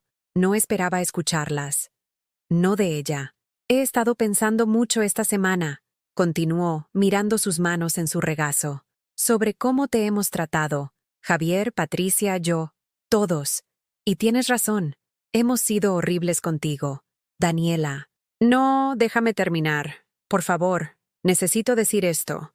Cuando papá murió, yo estaba tan asustada. Asustada de quedarme sin él.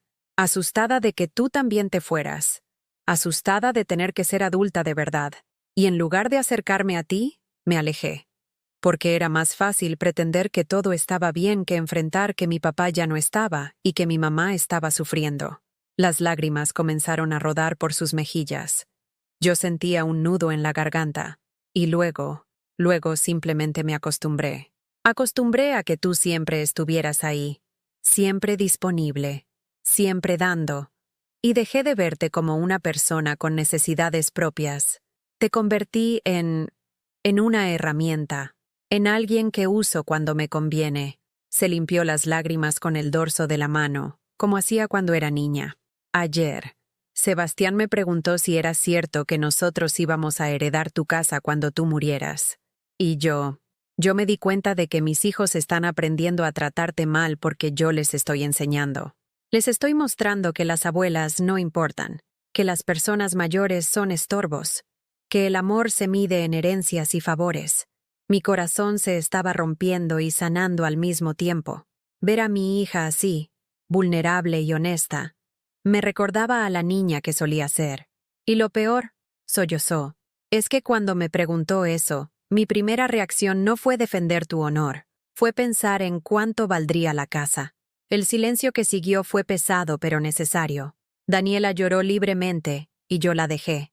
A veces las lágrimas son el único lenguaje honesto que nos queda. Mamá, no espero que me perdones. Solo necesitaba que supieras que lo sé. Sé que he sido una pésima hija. Y voy a cambiar. No sé cómo todavía, pero voy a cambiar. Me levanté del sillón y me senté junto a ella. La abracé como no la había abrazado en años. Olía a ese perfume caro que usaba, pero debajo de eso, todavía podía oler a mi niña. Te perdono, mi amor, susurré, pero necesito que entiendas algo. Perdonarte no significa volver a ser como antes. Daniela se separó para mirarme a los ojos. ¿Qué quieres decir? Voy a cambiar mi vida, Daniela. Ya empecé.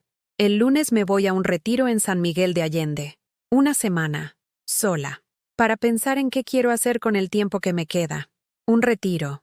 ¿Tú sola? Sola, confirmé. Y cuando regrese, las cosas van a ser diferentes. No voy a estar disponible cada vez que necesites niñera. No voy a dar dinero sin que me lo regresen. No voy a aceptar que me traten como segunda opción. Daniela asintió lentamente, procesando mis palabras. Entiendo. Tienes razón. Lo mereces.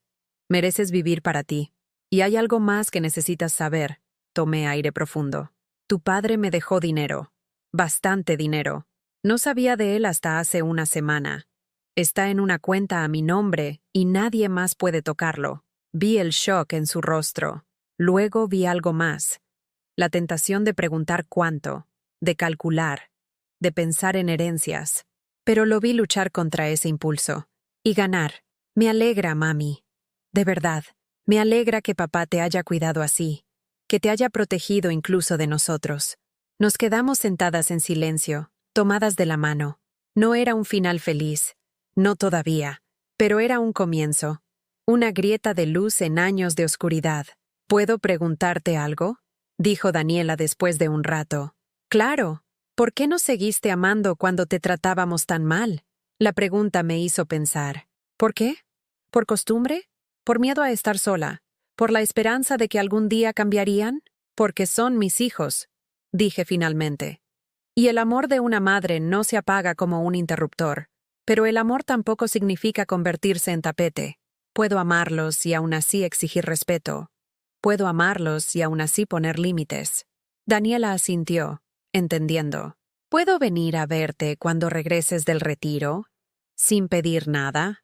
¿Solo para tomar café y platicar como hace años que no lo hacemos? Me encantaría, hija. Se quedó otra media hora. Hablamos de cosas simples. De cómo estaban creciendo los niños.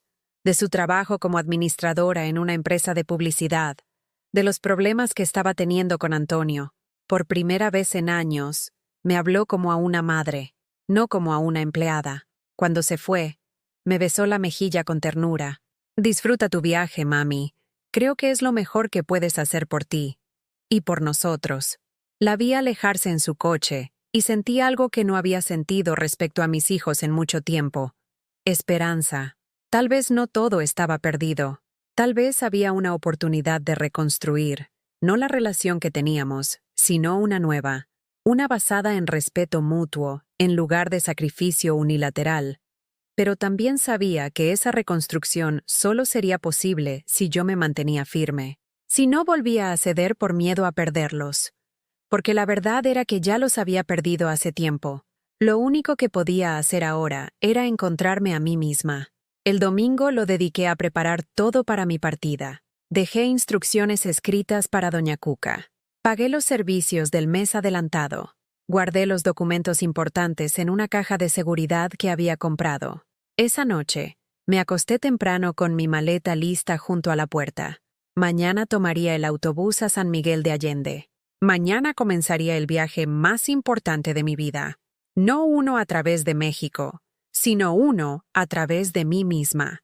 Y por primera vez en años, en lugar de tener miedo del futuro, lo esperaba con una emoción que creía haber perdido para siempre. El autobús salía a las 9 de la mañana desde la central de autobuses del norte. Me levanté a las 5, con la emoción de una niña en su primer día de escuela, mezclada con el terror de una mujer que nunca había viajado sola en su vida. Me bañé con cuidado. Me vestí con una de mis blusas nuevas y los pantalones de mezclilla que Fernanda me había ayudado a escoger. Me recogí el cabello en una cola de caballo baja y me puse los aretes de plata de mi madre. Cuando me miré al espejo, la mujer que me devolvió la mirada ya no era la Carmen aplastada por el peso de las expectativas ajenas. Era alguien nueva, alguien que todavía estaba descubriendo quién podía ser. Doña Cuca me esperaba en la puerta cuando salí con mi maleta. Te ves hermosa, Carmen, como una mujer libre. Todavía no me siento libre, doña Cuca, pero creo que voy en camino. Me abrazó con esos brazos flacos pero sorprendentemente fuertes. La libertad no es un destino, mijita. Es una decisión que se toma todos los días. Y tú ya la tomaste. Ahora solo tienes que mantenerla. El taxi que había pedido llegó puntual. Doña Cuca me ayudó a subir la maleta y se quedó parada en la banqueta despidiéndose con la mano hasta que doblamos la esquina y ya no pude verla. El tráfico de la Ciudad de México en lunes por la mañana era su pesadilla habitual. Tardamos casi 1 hora en llegar a la central. El taxista, un señor mayor con bigote gris, intentó hacer conversación. ¿Va de viaje, señora? Sí. A San Miguel de Allende. Ah, qué bonito lugar. ¿Va a visitar familia? No. Voy a visitarme a mí misma. Me miró por el espejo retrovisor con curiosidad, pero no preguntó más. A veces la gente mayor entiende cosas que las palabras no pueden explicar. La central de autobuses era un caos de personas corriendo, maletas rodando, vendedores gritando y anuncios incomprensibles por los altavoces. Me sentí pequeña y perdida entre la multitud. Todos parecían saber exactamente a dónde iban, moviéndose con la confianza de quienes hacían esto regularmente. Yo me quedé parada junto a mi maleta, tratando de encontrar las señales que me llevaran a la línea correcta. ¿Necesita ayuda, señora? Una muchacha joven con mochila y audífonos se detuvo junto a mí. Busco la línea Primera Plus. Voy a San Miguel de Allende. Yo también voy para allá. Venga, la acompaño. Se llamaba Andrea. Estudiaba arquitectura en la UNAM y viajaba a San Miguel para un proyecto de restauración de edificios coloniales. Me contó todo esto mientras caminábamos por los pasillos de la central, y yo escuchaba agradecida de tener una guía en este mundo que me resultaba tan ajeno. ¿Es su primera vez en San Miguel? Preguntó mientras hacíamos fila para documentar. Primera vez viajando sola a cualquier lado, admití. Andrea me miró con una sonrisa que no tenía burla, solo admiración. ¡Qué valiente! Yo tengo 23 años y todavía me da miedo viajar sola a veces. No puedo imaginar cómo debe sentirse a su edad hacer algo por primera vez. A mi edad, las palabras que hubieran sonado a insulto de boca de mis hijos, de Andrea, sonaban a reconocimiento, como si entendiera que empezar algo nuevo después de 64 años requería más valor que hacerlo a los 23. El viaje duró 4 horas. Andrea se quedó dormida casi inmediatamente, con sus audífonos puestos y su cabeza recargada contra la ventana. Yo permanecí despierta todo el camino, viendo el paisaje cambiar de ciudad a campo, de smog a cielo azul, de concreto a tierra roja y montañas verdes. Pensé en Roberto, en cómo le hubiera gustado hacer este viaje conmigo. Recordé las veces que habíamos hablado de viajar cuando nos jubiláramos, de conocer lugares más allá de las obligaciones familiares y el trabajo constante. Pero la jubilación nunca llegó para él. Su corazón se rindió mientras comía sopa, en un martes común, sin avisos ni despedidas. Lo estoy haciendo por los dos, mi amor. Susurré al vidrio de la ventana. Estoy viviendo por los dos. Llegamos a San Miguel de Allende al mediodía. El sol caía despiadado sobre las calles empedradas y las fachadas coloridas de los edificios coloniales. Andrea me ayudó a bajar mi maleta y me señaló hacia dónde debía caminar para encontrar un taxi. Fue un placer conocerla, señora Carmen.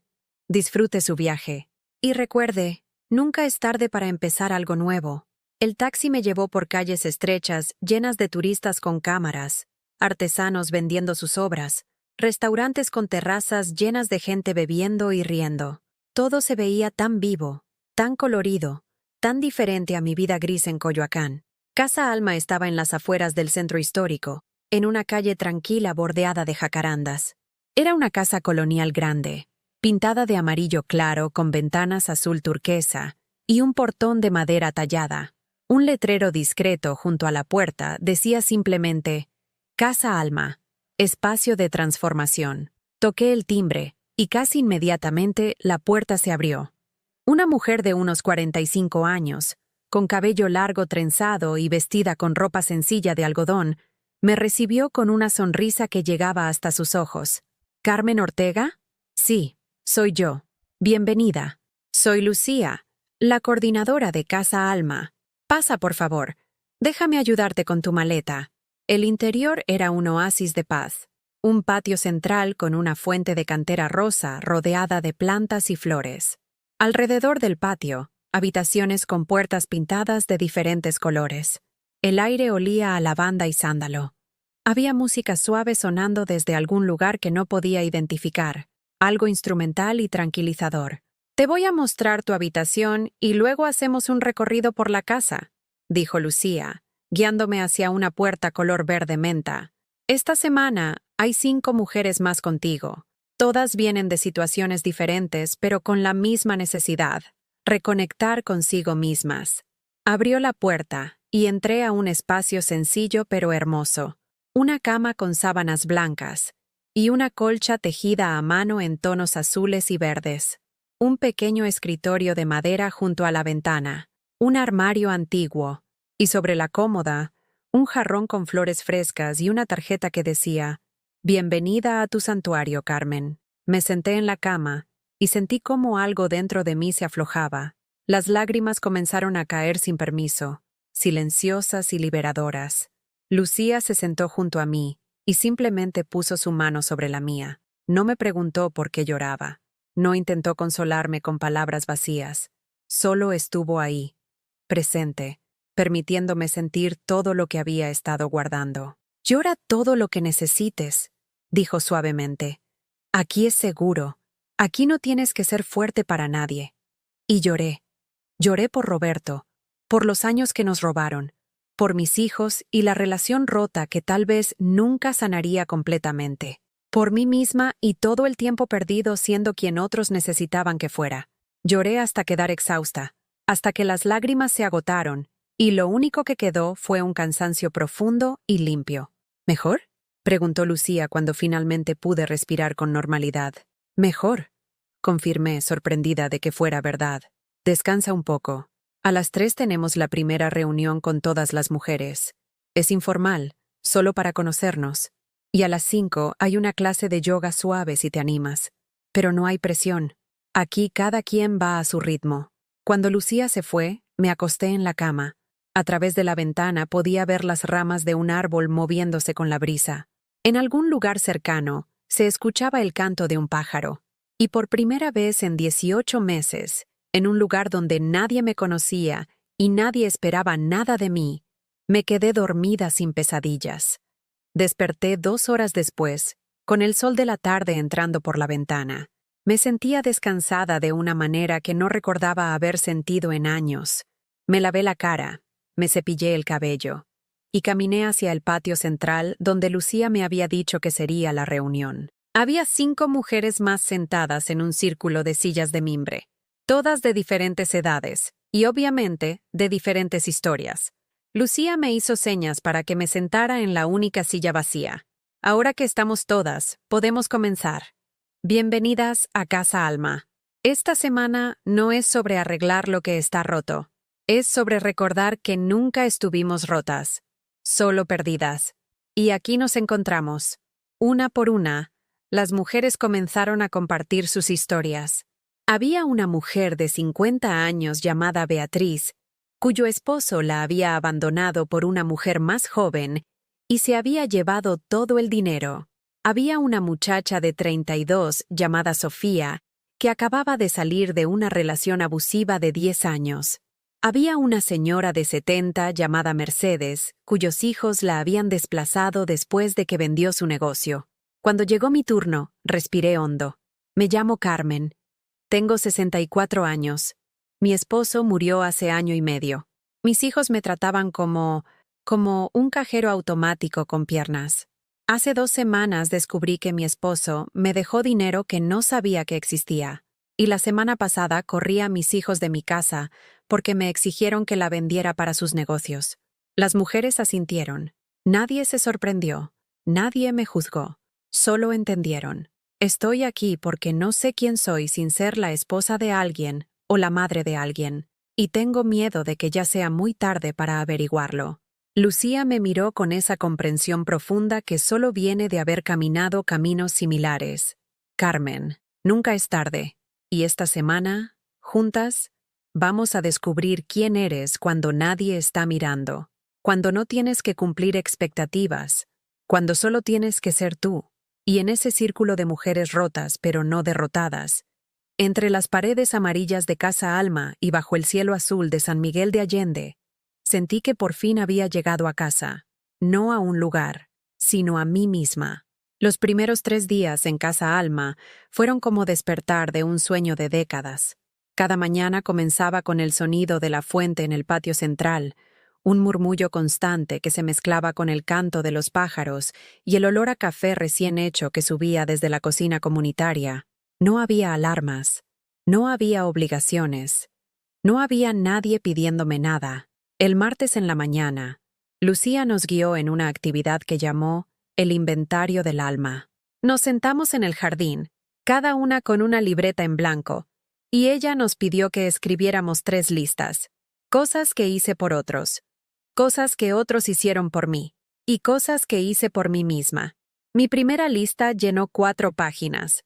42 años de matrimonio cuidando a Roberto, 38 años criando a Javier, 36 cuidando a Daniela, años de comidas preparadas, ropa lavada, heridas curadas, lágrimas secadas, dinero prestado que nunca regresó, noches sin dormir cuando estaban enfermos, sacrificios que se volvieron tan normales que dejé de verlos como sacrificios. La segunda lista fue más corta. Roberto me amó a su manera. Trabajó duro para darnos una casa. Me fue fiel hasta su último día. Mis hijos. Busqué en mi memoria algo que hubieran hecho por mí sin que yo lo pidiera primero. Algo genuino. Algo que no fuera un regalo de Navidad comprado deprisa o una tarjeta del Día de las Madres con frases impresas. Encontré 3 cosas. 3 cosas en más de 30 años de maternidad. Javier una vez me llevó al doctor cuando me torcí el tobillo, pero solo porque Patricia le dijo que se vería mal si no lo hacía. Daniela me regaló un suéter que le quedó chico, y ambos organizaron una cena para mi cumpleaños número 60, pero pasaron toda la velada tomándose fotos para Instagram y quejándose del servicio del restaurante. La tercera lista estaba en blanco. Miré el papel vacío durante 20 minutos. ¿Qué había hecho por mí misma en 64 años? ¿Cuándo fue la última vez que hice algo solo porque yo quería, sin considerar cómo afectaría a otros, sin sentir culpa, sin justificarme? No encontré nada, ni una sola cosa. Lucía nos pidió que compartiéramos si nos sentíamos cómodas. Mercedes, la señora de 70 años, fue la primera.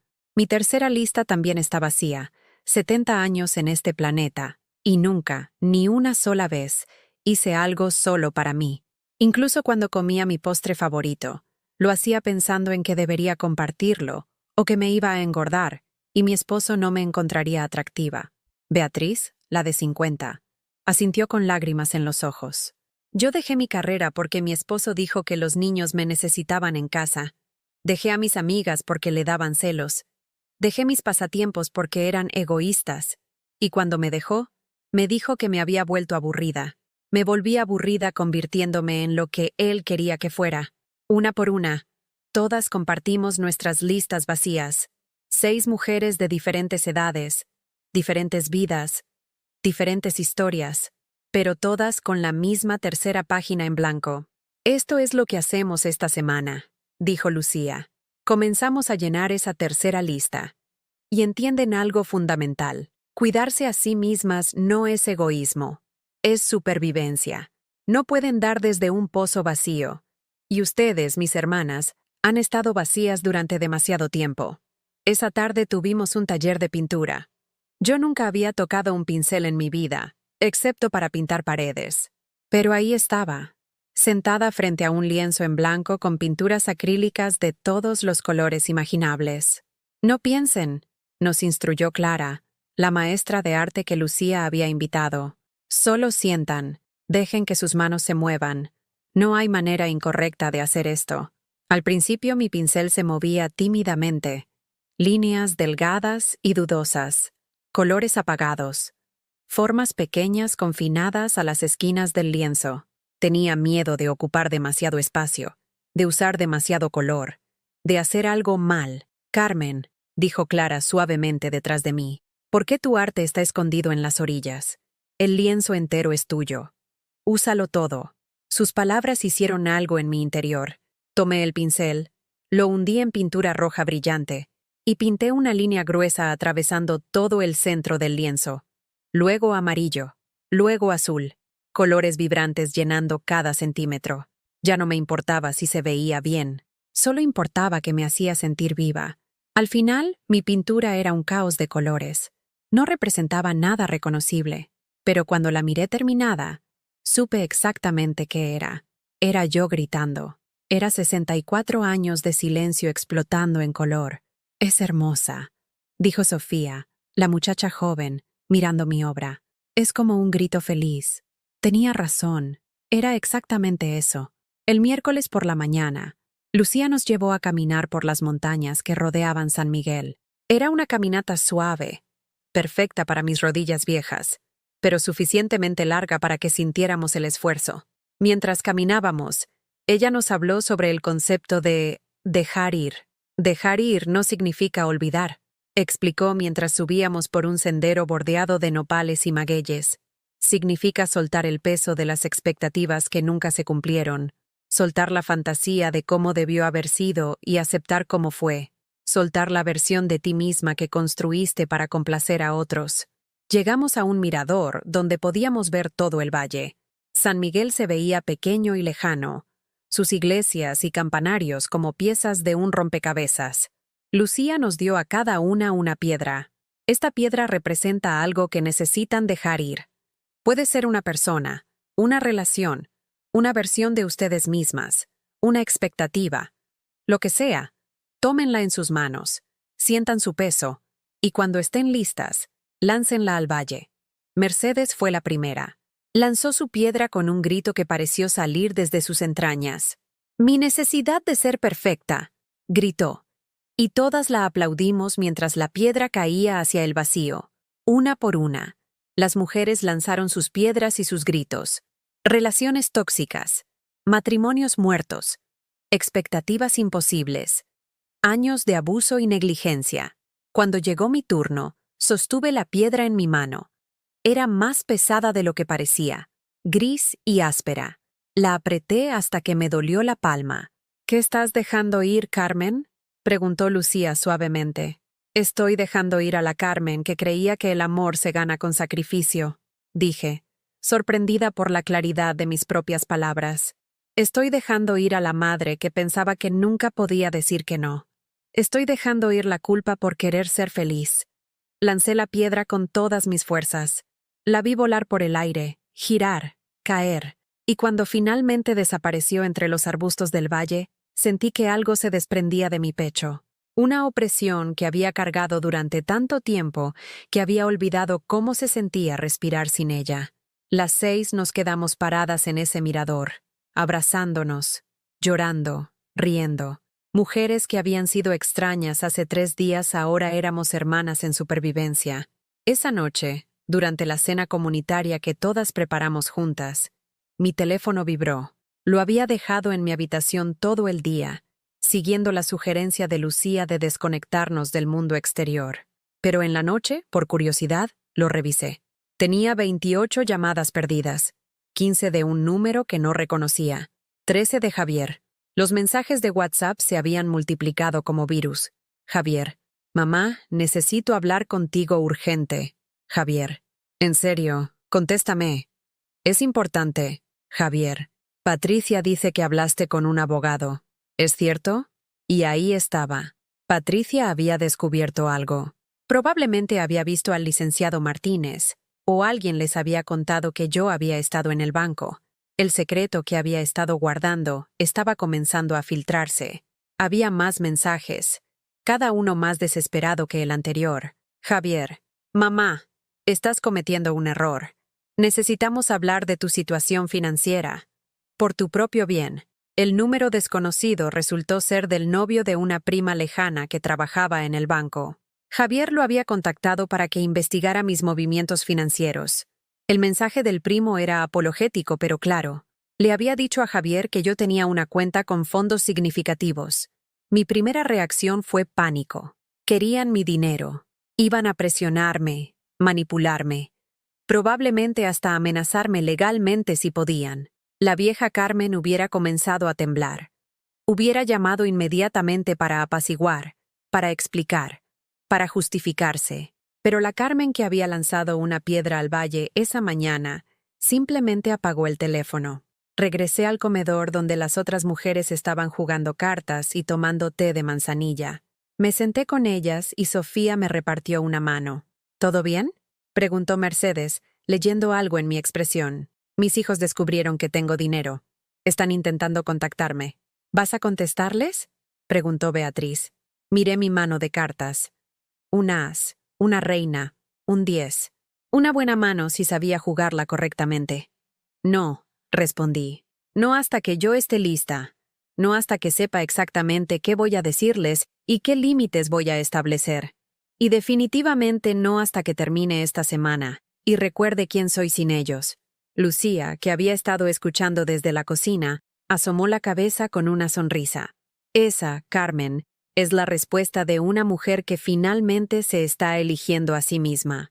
Y tenía razón. Por primera vez en mi vida, me estaba eligiendo a mí misma. Y aunque daba miedo, aunque parte de mí quería correr de regreso a la comodidad de ser necesitada, me obligué a quedarme sentada, a seguir jugando cartas, a seguir construyendo esta nueva versión de mí. Los mensajes podían esperar. Mis hijos podían esperar. Yo había esperado 64 años para encontrarme. Ellos podían esperar 4 días más.